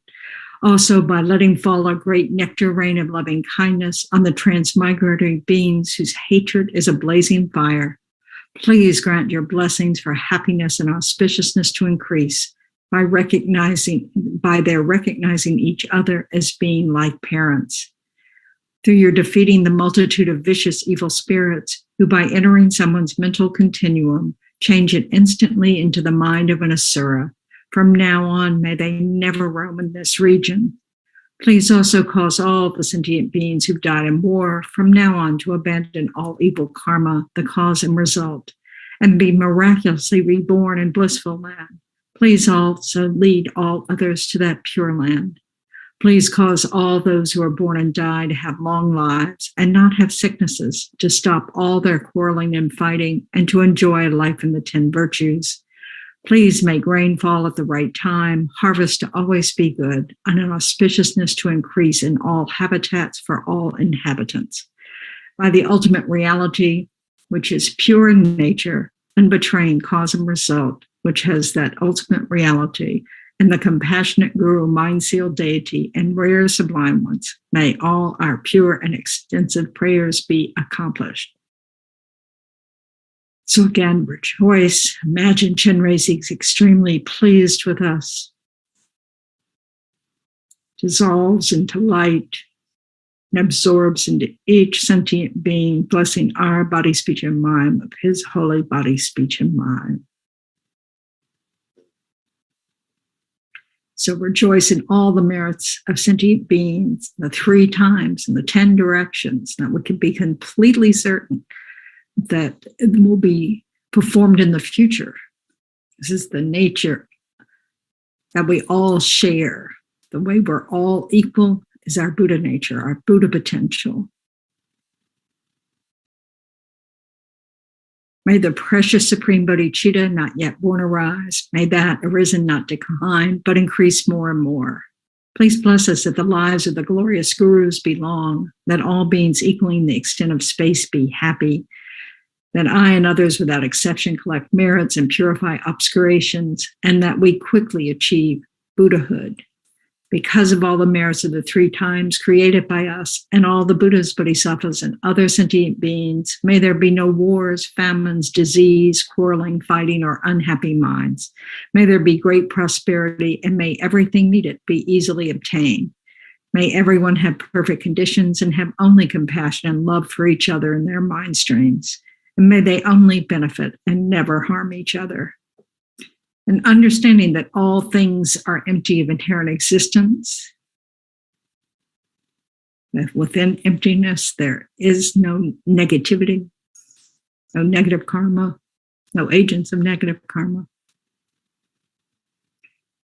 Due to all the past, present, and future merits collected by me, the numberless Buddhas, the numberless sentient beings who exist but are completely empty, existing from their own side, may I, who exist but am completely empty of existing from my own side, achieve the state of full enlightenment which exists but is completely empty of existing from its own side, and lead all sentient beings who exist but are completely empty of existing from their own side to that state by myself alone.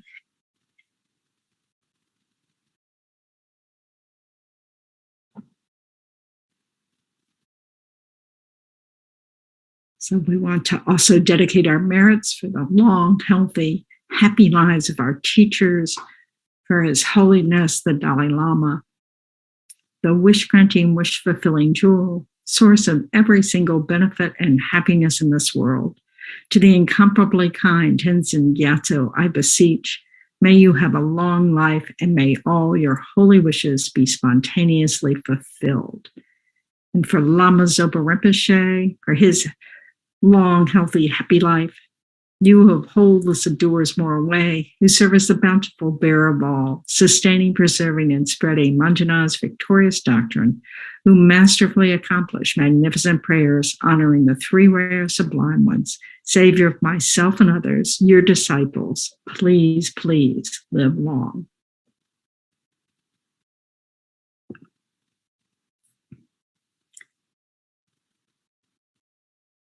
Okay, so thank you for joining us, all the regulars, and Marco at Chenrezig Institute for your technical support. I don't know who's next up. Hi, Marco. So I can always say Tara mantras while we wait. Oh, there she is.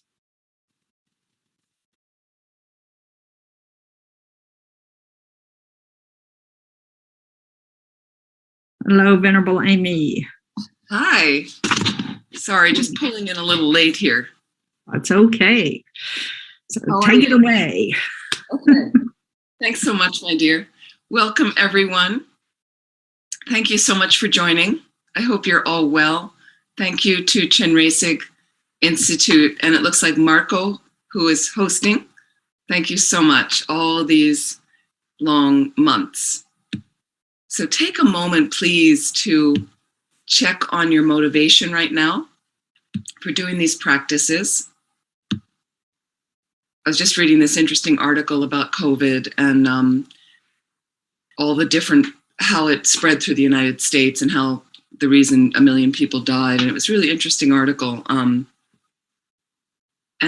Just take a moment to think of what we can do right now for people with COVID to help their healing, help reduce this pandemic on the planet immediately, because it's rising again, as we know, in the States and many other places. And may these practices also be folded into our own spiritual practice to help us reach that fully enlightened state for the real purpose of benefiting all living beings.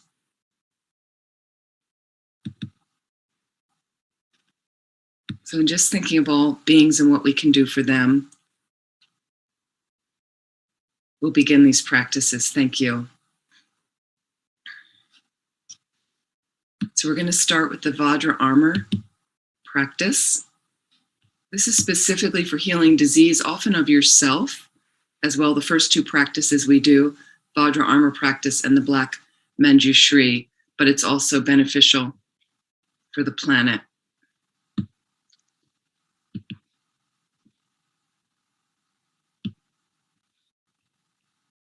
So if there's anything you can't see that I'm sharing, please let me know right away. This is visualize this black Manjushri in the space in front of you, a few feet in front of you. He's about 6 inches in height facing you, riding a multi-headed donkey, surrounded by a transcendental wisdom fire. And imagine out of all the pores of his body come signs of purification. Different colored light rays that represent purification to you. Like this image above him, black Garudas, iron pigs, scorpions, and coming out of every pore of his body to the entire planet, all world systems, chasing out this pandemic in particular, and all imbalances of body and mind. These light rays also descend over to you, entering your forehead, throat, and heart, and again, purifying you of all imbalances, any diseases, body and mind, as we recite his mantra.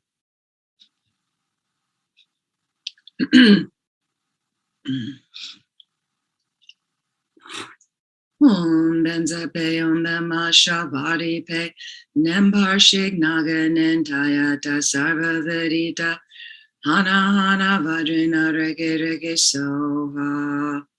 Om benza pe om bema shavari pe nembar shig naga nentayata sarva vedita hana hana vajrina rege rege sova.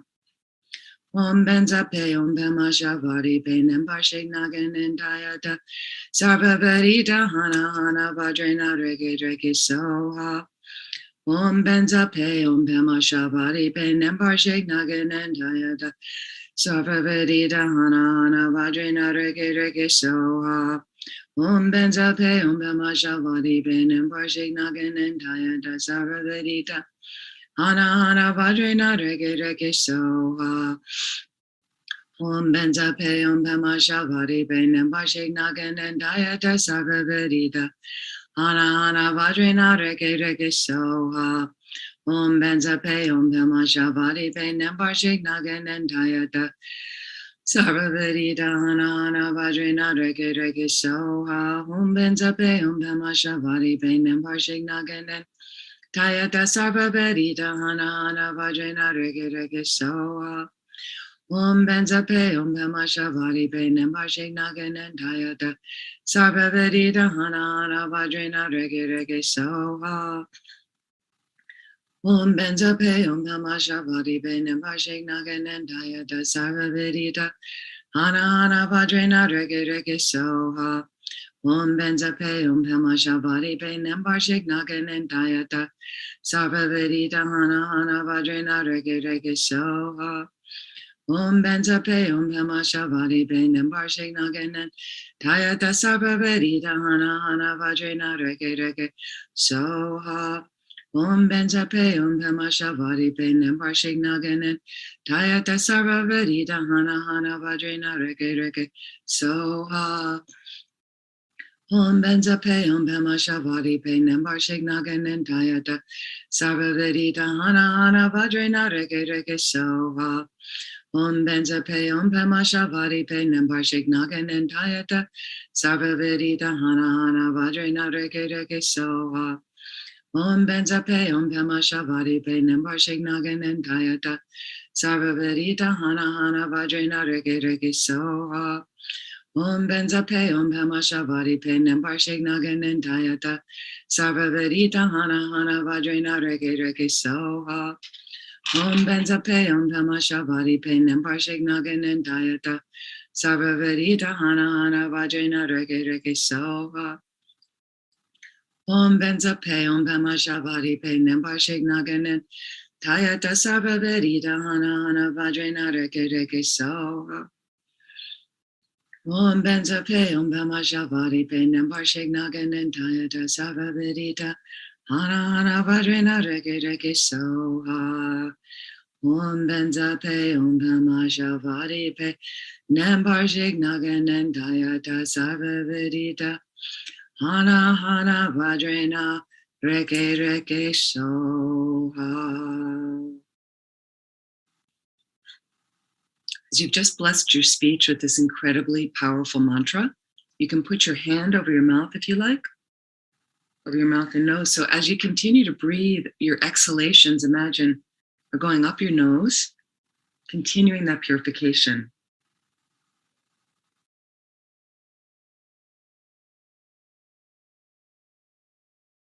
If you have a drink, you can blow on the surface a few times. Once again, taking a few sips and feeling that purification.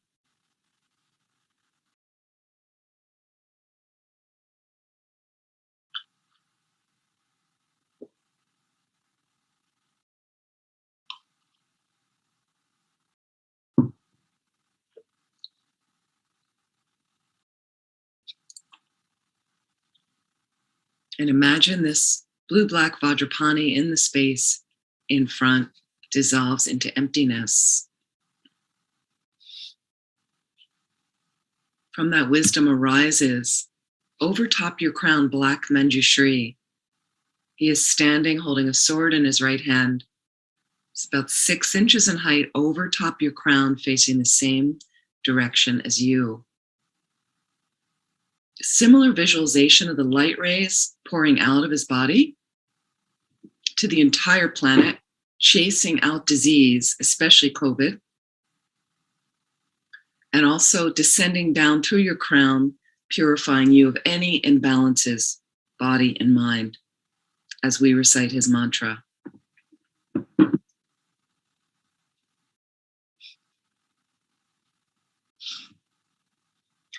Om taso chuserter taserter miso ningola chokalaja kamsham drambe pesoha. Om taso chuserter taserter miso ningola chokalaja kamsham drambe pesoha. Om taso chuserter taserter miso ningola chokalaja kamsham drambe pesoha. Om taso chuserter taserter miso ningola chokalaja kamsham drambe pesoha. Om taso chuserter taserter miso ningola chokalaja kamsham drambe pesoha. Om taso chuserter taserter miso ningola chokalaja kamsham drambe pesoha.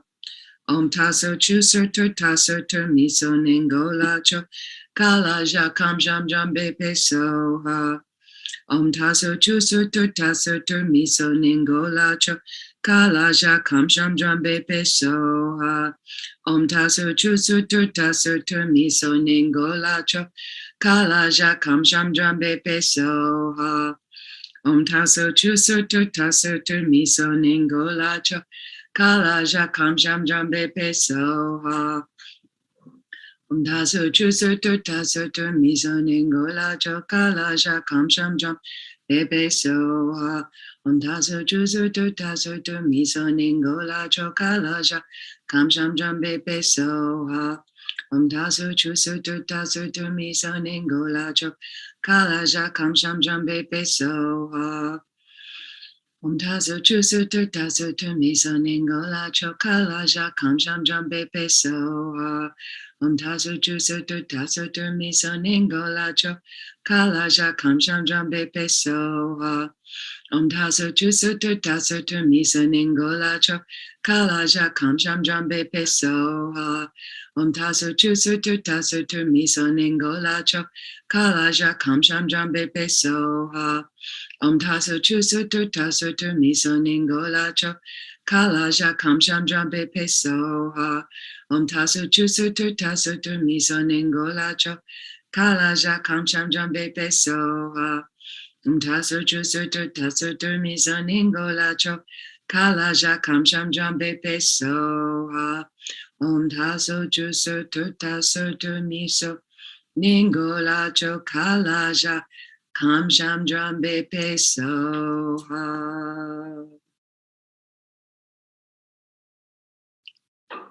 So just imagine the black manjushri on your crown slowly dissolves from the edges of the visualization into a radiant drop of light that melts into your crown.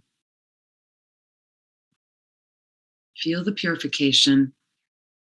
Feel all the blessings of his holy body, holy speech, holy mind.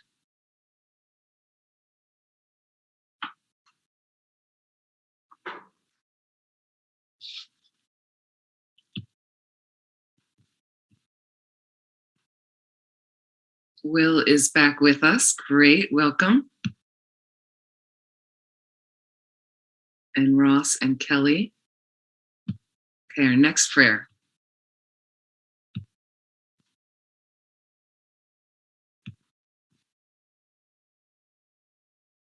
Oops, where did it go?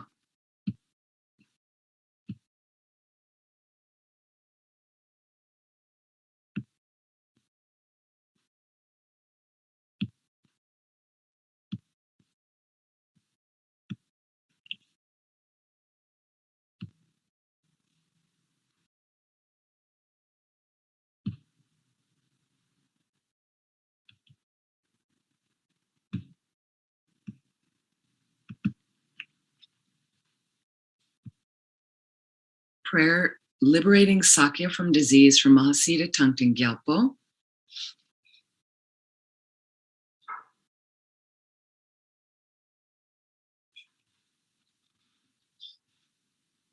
We'll do this motivation 3 times.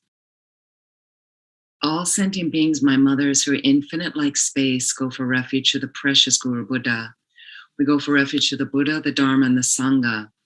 We go for refuge to the assembly of gurus, yidams, and dakinis. We go for refuge to the empty clarity of our own minds, the Dharmakaya. All sentient beings, my mothers, who are infinite like space, go for refuge to the precious Guru Buddha. We go for refuge to the Buddha, the Dharma, and the Sangha. We go for refuge to the assembly of gurus, yidams, and dakinis. We go for refuge to the empty clarity of our own minds, the Dharmakaya. All sentient beings, my mothers, who are infinite like space, go for refuge to the precious Guru Buddha. We go for refuge to the Buddha, the Dharma, and the Sangha. We go for refuge to the assembly of gurus, yidams, and dakinis. We go for refuge to the empty clarity of our own minds, the Dharmakaya. So we'll be reciting this mantra, Om Mani Padme Hum. It's right here at the bottom of the screen. The mantra of the Buddha of compassion, while we gaze at the image of Mahasiddha Thangtong Gyalpo. Om Mani Padme Hum, Om Mani Padme Hum, Om Mani Padme Hum, Om Mani Padme Hum, Om Mani Padme Hum, Om Mani Padme Hum, Om Mani Padme Hum, Om Mani Padme Hum, Om Mani Padme Hum, Om Mani Padme Hum. And just feel the compassion growing in your heart. Connection with this holy being. Om Mani Padme Hum, Om Mani Padme Hum, Om Mani Padme Hum, Om Mani Padme Hum.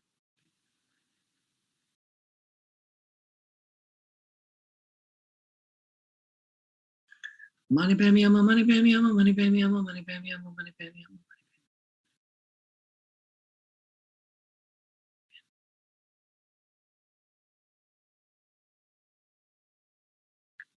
Mani Padme Hum, Mani Padme Hum, Mani Padme Hum.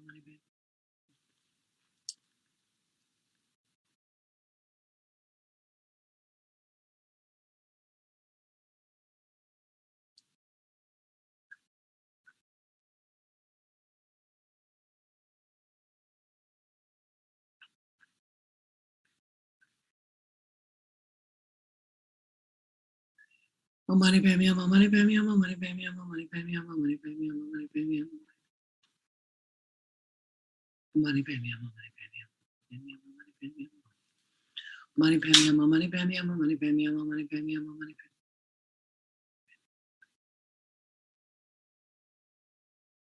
Mani Padme Hum, Mani Padme Hum, Mani Padme Hum, Mani Padme Hum. Mani Padme Hum, Mani Padme Hum, Mani Padme Hum. Om Mani Padme Hum. The actual prayer. We'll do this 3 times. May all the diseases that sadden the minds of sentient beings, that result from karma and temporary conditions, such as the harms of graha spirits, illnesses, and the bhutas, not occur in the realms of the world. May whatever sufferings there are from life-threatening diseases, that like a butcher leading an animal to be slaughtered, separate the body from the mind in a mere instant, not occur in the realms of the world. May all embodied beings be unharmed by acute, chronic, and other epidemic diseases, the mere sounds of whose names terrify beings as though they have been placed inside the mouth of Yama, the Lord of Death.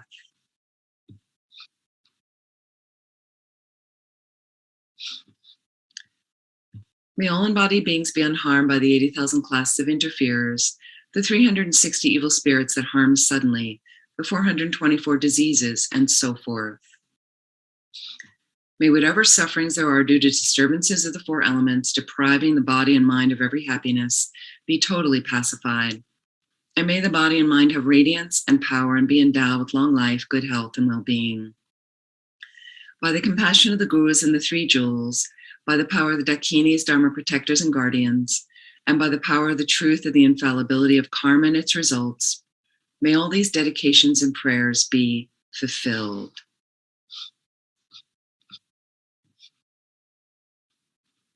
May all the diseases that sadden the minds of sentient beings that result from karma and temporary conditions, such as the harm of graha spirits, illnesses, and the bhutas, not occur in the realms of the world. May whatever sufferings there are from life-threatening diseases that like a butcher leading an animal to be slaughtered, separate the body from the mind in a mere instant, not occur in the realms of the world. May all embodied beings be unharmed by acute, chronic, and other epidemic diseases, the mere sounds of whose names terrify beings as though they have been placed inside the mouth of Yama, the Lord of Death. May all embodied beings be unharmed by the 80,000 classes of interferers, the 360 evil spirits that harm suddenly, the 424 diseases, and so forth.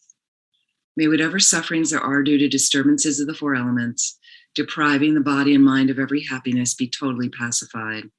And may the body and mind have radiance and power and be endowed with long life, good health, and well-being. By the compassion of the Gurus and the Three Jewels, by the power of the Dakinis, Dharma protectors and guardians, and by the power of the truth of the infallibility of karma and its results, may all these dedications and prayers be fulfilled.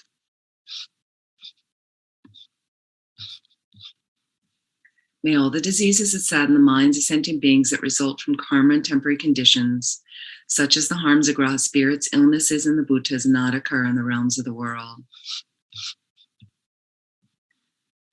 May whatever sufferings there are from life-threatening diseases that, like a butcher leading an animal to be slaughtered, separate the body from the mind in a mere instant, not occur in the realms of the world. May all embodied beings be unharmed by acute, chronic, and other epidemic diseases, the mere sounds of whose names terrify beings, as though they have been placed inside the mouth of Yama, the Lord of Death. May all embodied beings be unharmed by the 80,000 classes of interferers, the 360 evil spirits that harm suddenly, the 424 diseases, and so forth. May whatever sufferings there are due to disturbances of the four elements, depriving the body and mind of every happiness, be totally pacified. And may the body and mind have radiance and power and be endowed with long life, good health, and well-being. By the compassion of the Gurus and the Three Jewels, by the power of Dakinis, Dharma protectors and guardians, and by the power of the truth of the infallibility of karma and its results, may all these dedications and prayers be fulfilled.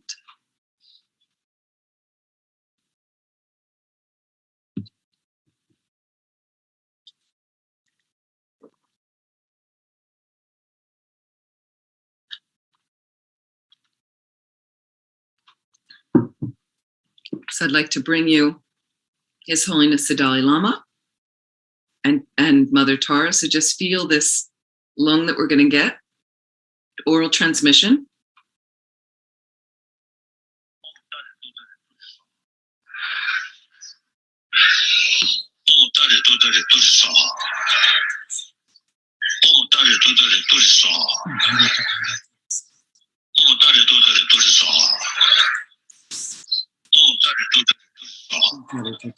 Soha. Om Tare Tutare Ture Soha.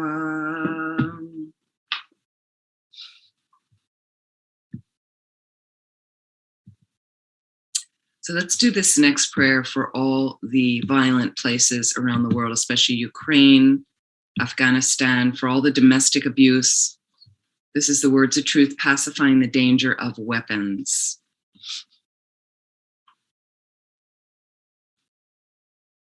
Om Mani Padme Hum.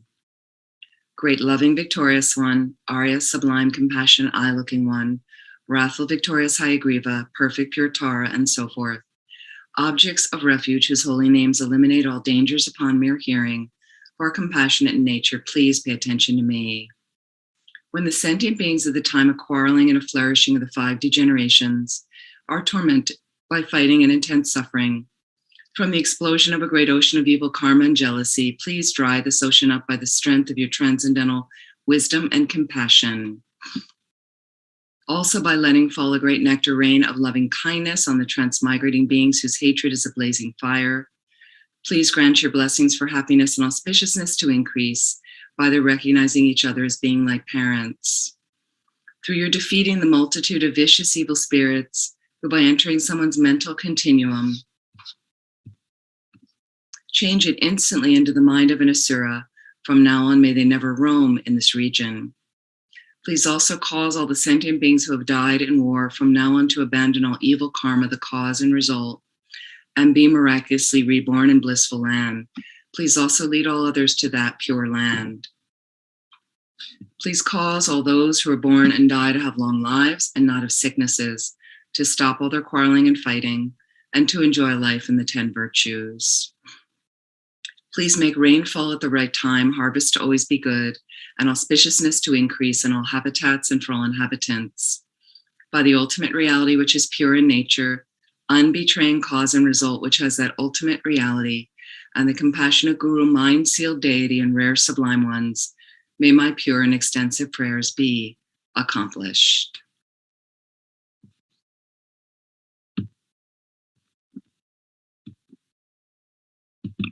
And this is for all the starving people around the world. They request to pacify the fear of famine. For all the poor people, people that don't have enough food, may this eliminate their suffering immediately and give them an abundance of food and drink. Having generated the mind aspiring to the highest supreme enlightenment in order to truly liberate all infinite living beings, you, the compassionate victorious one, completed the 2 accumulations. The assemblies of guiding Buddhas, Bodhisattvas, hearers, Pratyeka Buddhas, Gurus, Yidams, Dakinis, and Dharma guardians of the 10 directions, Yaksha wealth gods, the lords of treasures, along with your retinues. Think of these protectorless living beings of the degenerate times with love, and then in order to truly protect these embodied beings who are tormented by the sufferings of hunger, thirst, and poverty, let fall a rain of whatever attractive enjoyments are needed, jewels, food, wealth, grains, bedding, and so forth, on this world's land of snows. Please pacify the harms of the 4 elements, untimely wind, fire, drought, rain, floods, and so forth, and may nourishing grains from crops, harvests, and so forth ripen and increase like they do during the age of completion. By the force of having made extensive requests with strong entreaties through the force of love and compassion, may the aeon of sickness, fighting, and famine be pacified, and may we possess a happy long life free from illness. Through the great compassion of the victorious ones and their children, and the force of the infallible truth of cause and effect, may the teachings of the victorious ones spread and increase, and may all living beings swiftly attain the highest enlightenment.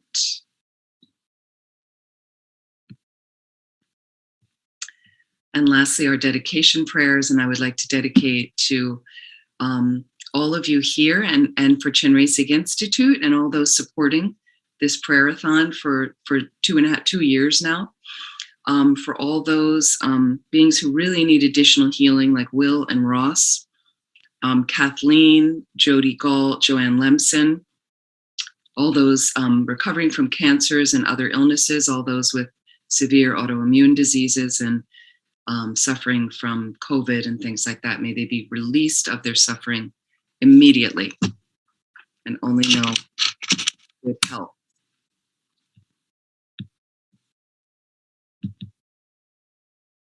I'd like to dedicate to the quick ending of this war in Ukraine and for all the other conflicts in the world also to be stopped immediately, to be pacified immediately by the virtue of our merits.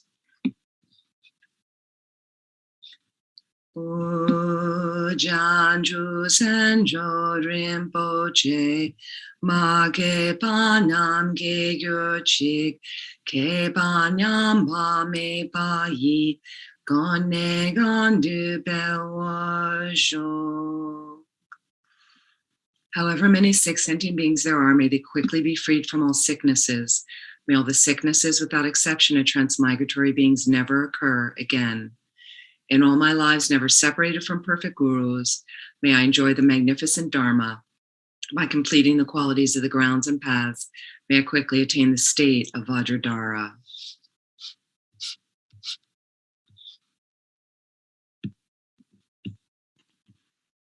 By the force of the victorious one, Tsongkhapa, acting as our direct Mahayana virtuous friend in all our lives, may we never turn away for even a second from the pure path highly admired by the victorious ones. Like the earth, water, fire, and wind, medicines, and monastery firewood, may I always be enjoyed by all sentient beings as they like and without resistance.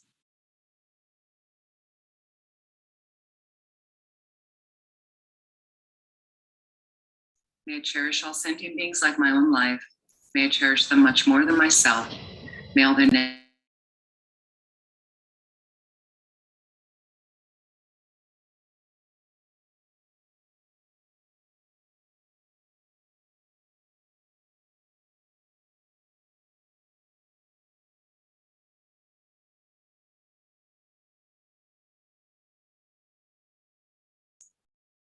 Little dump show. You can start when you like. Okay. Would help if I actually unmute. Good morning, everyone. It's Tamcha from the UK. And I hope you have a lovely day. Weather's good, it's on your side. Hope you're all well. So if we just take a moment, we've got an hour. If we just take a moment to reset our focus. Taking a few deep breaths.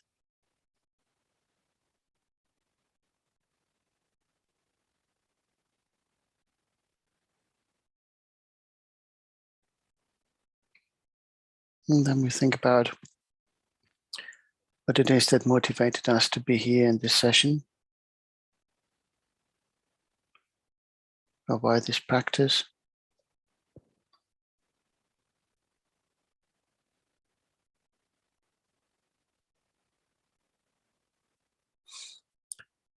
And what is it that we wish to gain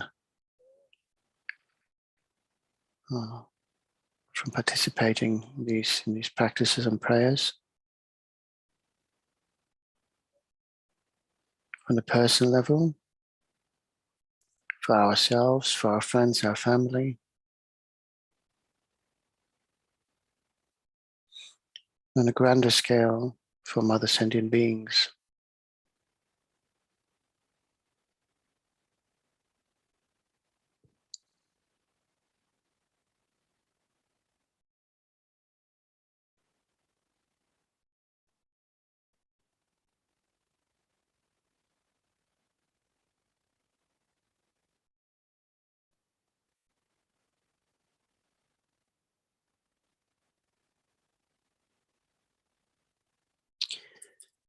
Opening with 4 verses from the King of Prayers. May it ease the suffering in the lower realms and in the many directions and dimensions of the universe. May I guide all wanderers in samsara to the pure bliss of awakening and be of worldly benefit to them as well. May I always have the friendship of those whose path is like mine, with body, words, and also mind. May we practice together the same aspirations and activities.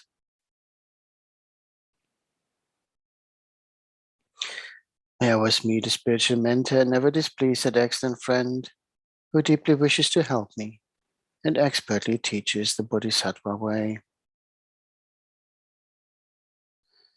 Limitless is the end of space, likewise limitless are living beings. Thus limitless are karma and afflictions. May my aspirations reach be limitless as well.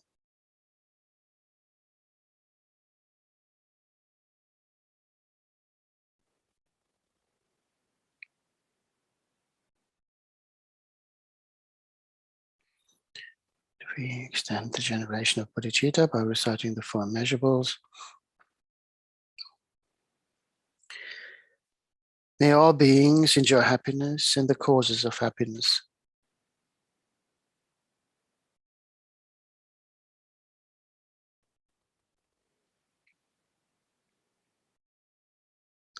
May all beings be free from suffering and the causes of suffering.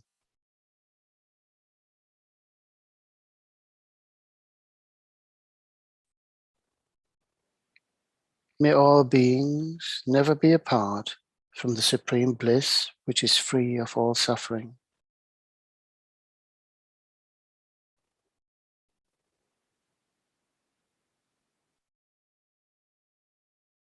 May all sentient beings live in great equanimity, free from the attachment and aversion that keep some close and others distant.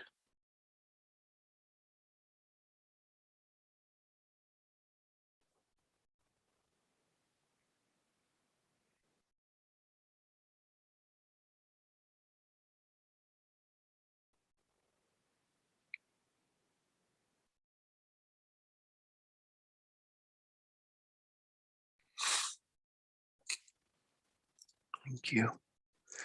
And just in case I was muted, I didn't want to come across rude. Good morning, Karen. Hello, Karen. Hello, Aldo. Because I thought I said hello and I realized I was muted. Lovely to see you. I don't want to be rude when people make the effort to join me, and everyone out on YouTube. Some familiar faces, I guess. Anna, Jeannie, Fernando, and maybe some others there, so that are on a regular basis. I do apologize. I don't have access to YouTube at the same time at the moment. So you all very much appreciated. Thank you very much for joining.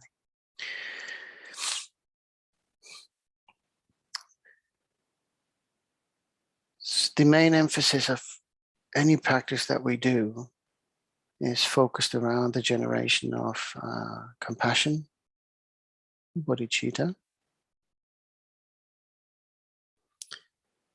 And we very often find it easy to mention, oh yeah, we wish for world peace, we wish for this and that. May everyone be happy, may everybody be happy. May all suffering end. And that's usually, well, for many of us, it stops.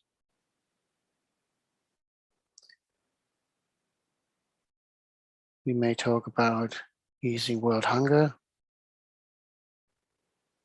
but then we walk past somebody who is in need. Or we may exclude somebody because we feel they have wronged us in the past. We don't like the look of them. Or other preconceived ideas. If I give this person money, would he spend it on alcohol or drugs?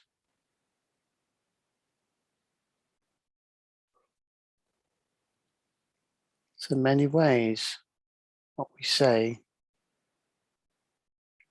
is not the same as what we think. If we think about that, what we say should be an extension of our thoughts, the expression of our thoughts. If we then follow on that, as the saying goes, actions speak louder than words, we can see that what we do is a direct expression of what we really think. Thoughts become words, words become actions.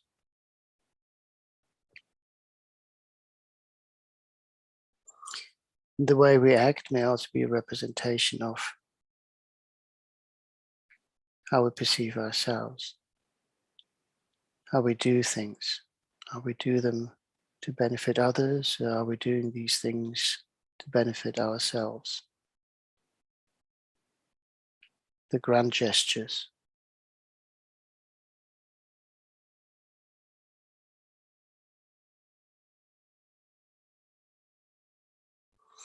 Much emphasis is placed on the actions of our body, speech, and mind, in particular on our mind. Developing the right concepts and views.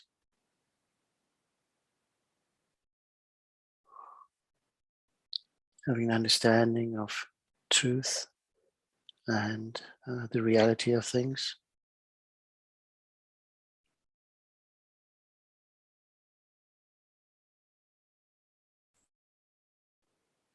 Yet we often forget.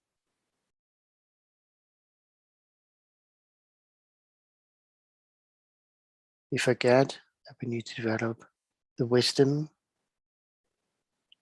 to act skillfully and a kind heart to act compassionately.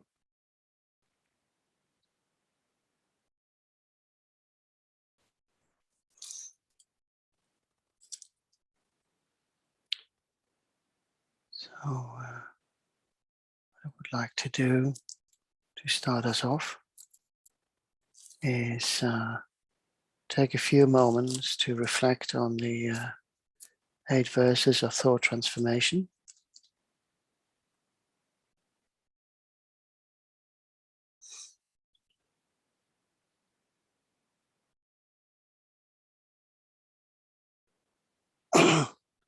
And these verses are said to contain everything we need to know about transforming our minds and developing bodhicitta. Bodhicitta to benefit others, and the ultimate bodhicitta to attain the wisdom of realizing emptiness.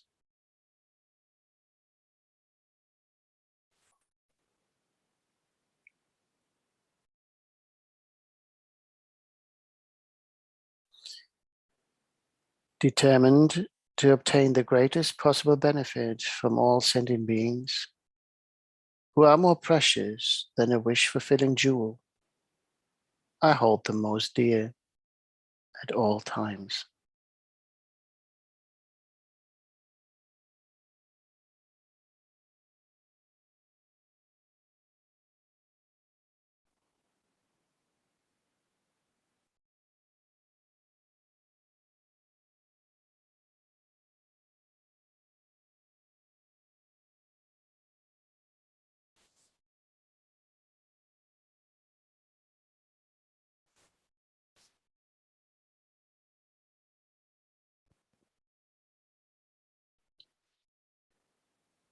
Wherever I am and whoever I'm with, I always consider myself the lowest of all, and from the depth of my heart, hold others dear and supreme.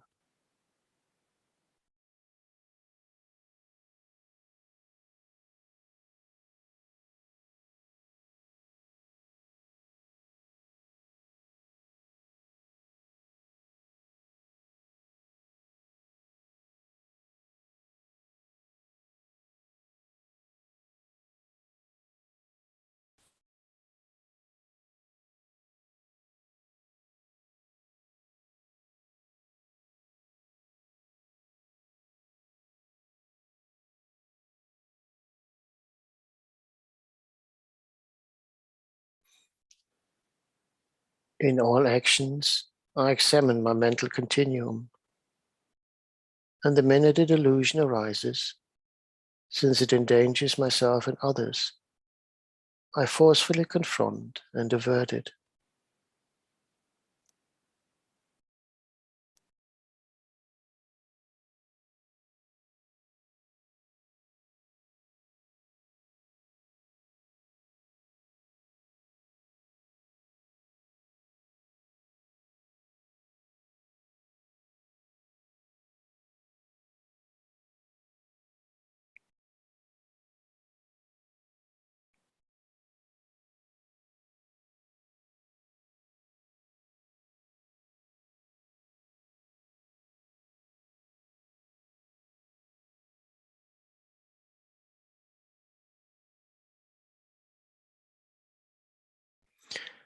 Whenever I see sentient beings who are wicked in nature and overwhelmed by negative actions and heavy suffering, I hold such rare ones dear, as if I had found a precious treasure.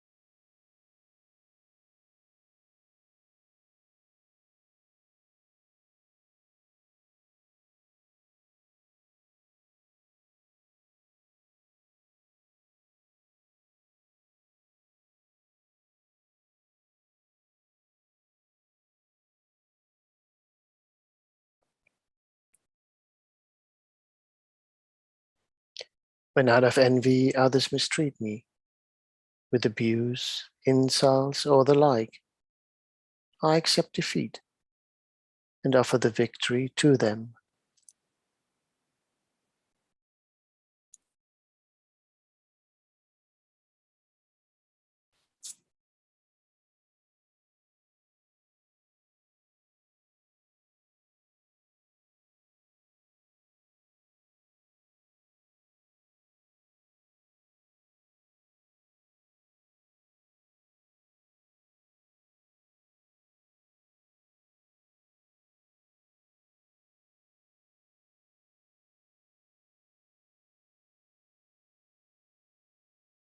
when someone whom I've benefited and in whom I have great hopes gives me terrible harm, I regard them as my virtuous friend.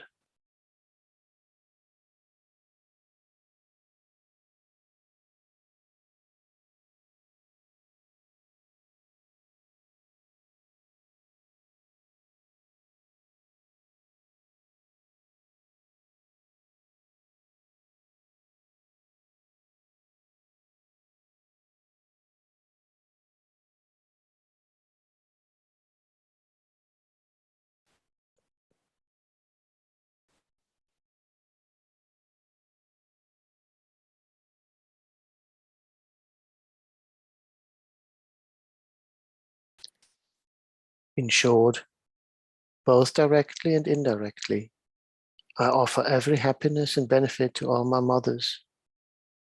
I secretly take upon myself all their harms and sufferings.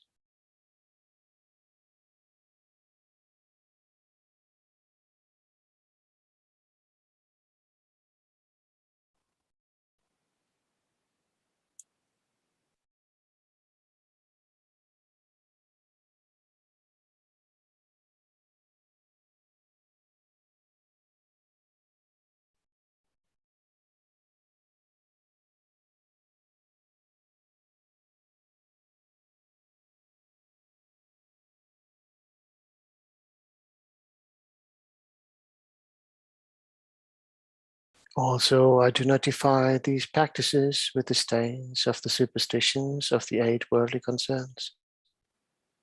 And by knowing all phenomena to be illusionary, without trusting in them, I am freed from bondage.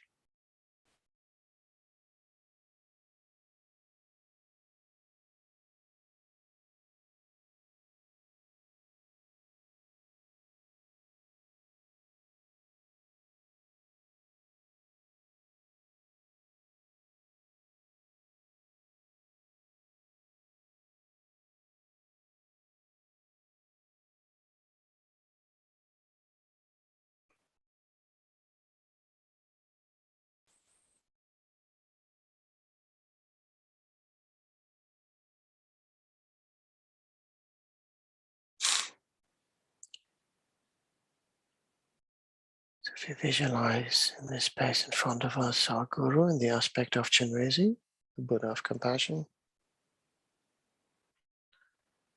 If you had the relevant initiations, please feel free to self-generate. If not, then just visualize the deity in the space in front.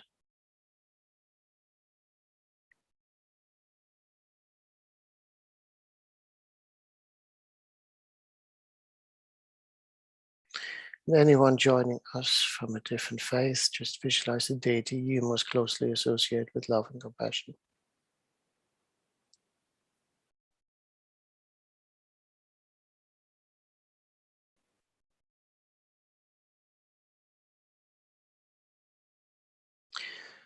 And anybody joining us from spiritual paths and feels reluctant to engage with deities, just visualize a clear light and let that light be filled with love and compassion for all mother sentient beings.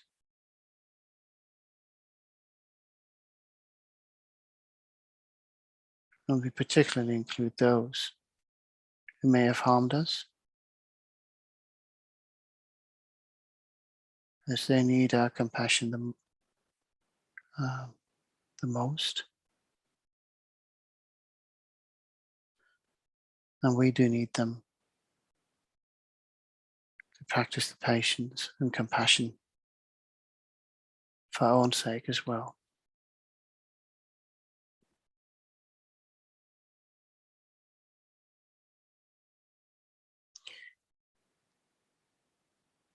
Visualize how purifying light nectar radiates from the Guru's body in all 10 directions.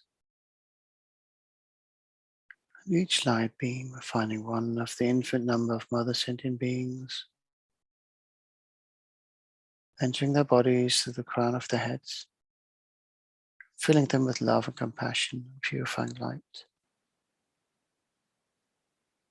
removing all negative karma, diseases, and obscurations from beginning this life.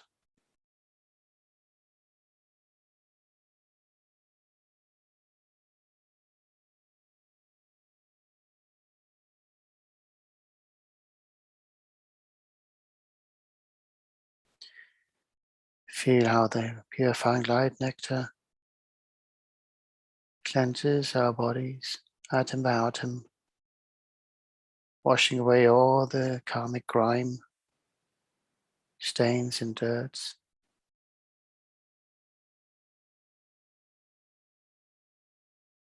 Lifting the karmic weight that we have carried for so many lifetimes.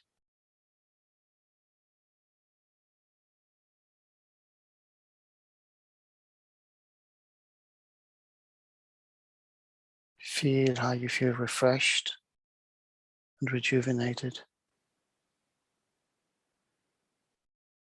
Bringing to the front your true nature, your Buddha nature, the kind, compassionate one, the happy one.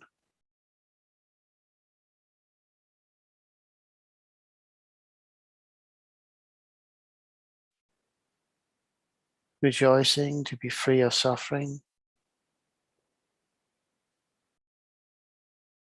and wanting to share that joy with others.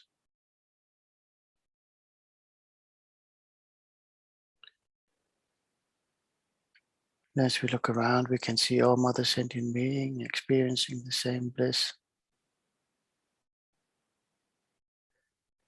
We recognize that deep down, despite our outer appearances and our past, we all just wish to be happy, live long and healthy lives,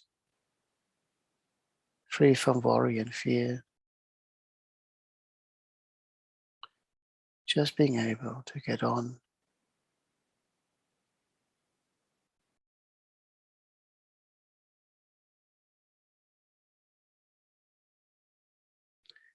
We recognize through the actions of our body, speech, and mind, we have contributed to the suffering of others in the past, maybe even today.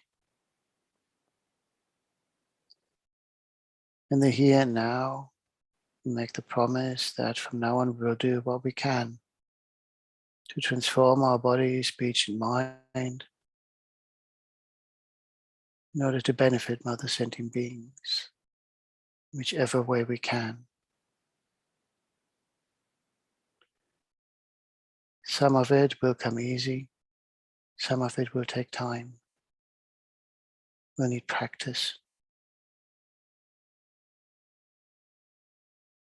But we make the pledge and we'll do what we can.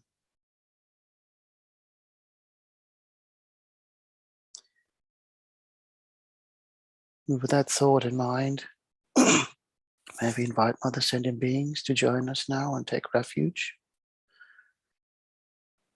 All sentient beings, my mothers who infinite like space, go for refuge to the precious Guru Buddha. We go for refuge to the Buddha, the Dharma, and the Sangha. We go for refuge to the Gurus, Yidams, and Akinis. We go for refuge to the empty clarity of our minds, the Dharmakaya. All sentient beings, my mothers who infinite like space, go for refuge to the precious Guru Buddha. We go for refuge to the Buddha, the Dharma, and the Sangha. We go for refuge to the assembly of Gurus, Yidams, and Akinis. We go for refuge to the empty clarity of our minds, the Dharmakaya. All sentient beings, my mothers who infinite like space, go for refuge to the precious Guru Buddha. We go for refuge to the Buddha, the Dharma, and the Sangha. We go for refuge to the assembly of Gurus, Yidams, and Akinis. We go for refuge to the empty clarity of our minds, the Dharmakaya.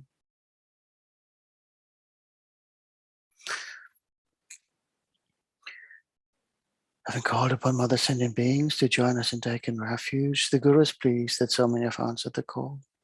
The Guru smiles, and as the Guru smiles, the purifying light nectar intensifies. And more of our true nature is being revealed. Atom by atom, we're being filled with that loving light. And as we purify more and more, we absorb the light and begin to radiate. And our bodies can hold no more of that loving light, and we exchange ourselves with the Guru and all other sentient beings who likewise exchange themselves with the Guru and other sentient beings. We all become one with the Guru, we become one with one another. We become one source of love and compassion, shining brightly, dispelling the darkness of samsaric existence, like a bright beacon, providing a goal for those who are lost in the darkness to find their way out. And like a searchlight, we seek those who are aimlessly wandering in the darkness of samsaric existence, so that we may return to lead those who are lost to the liberation of enlightenment.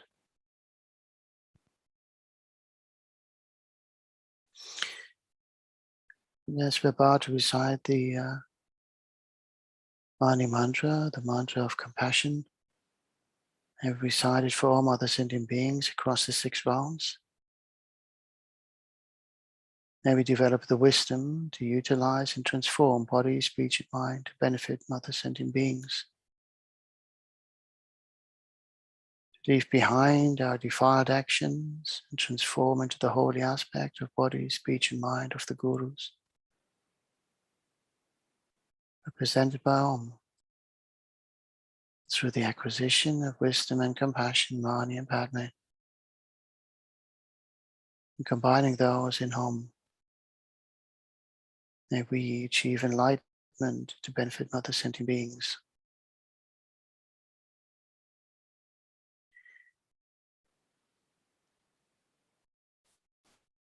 May we combine the the Mani mantra with the praises to the noble Avalokiteshvara, or praises to noble Chenrezig.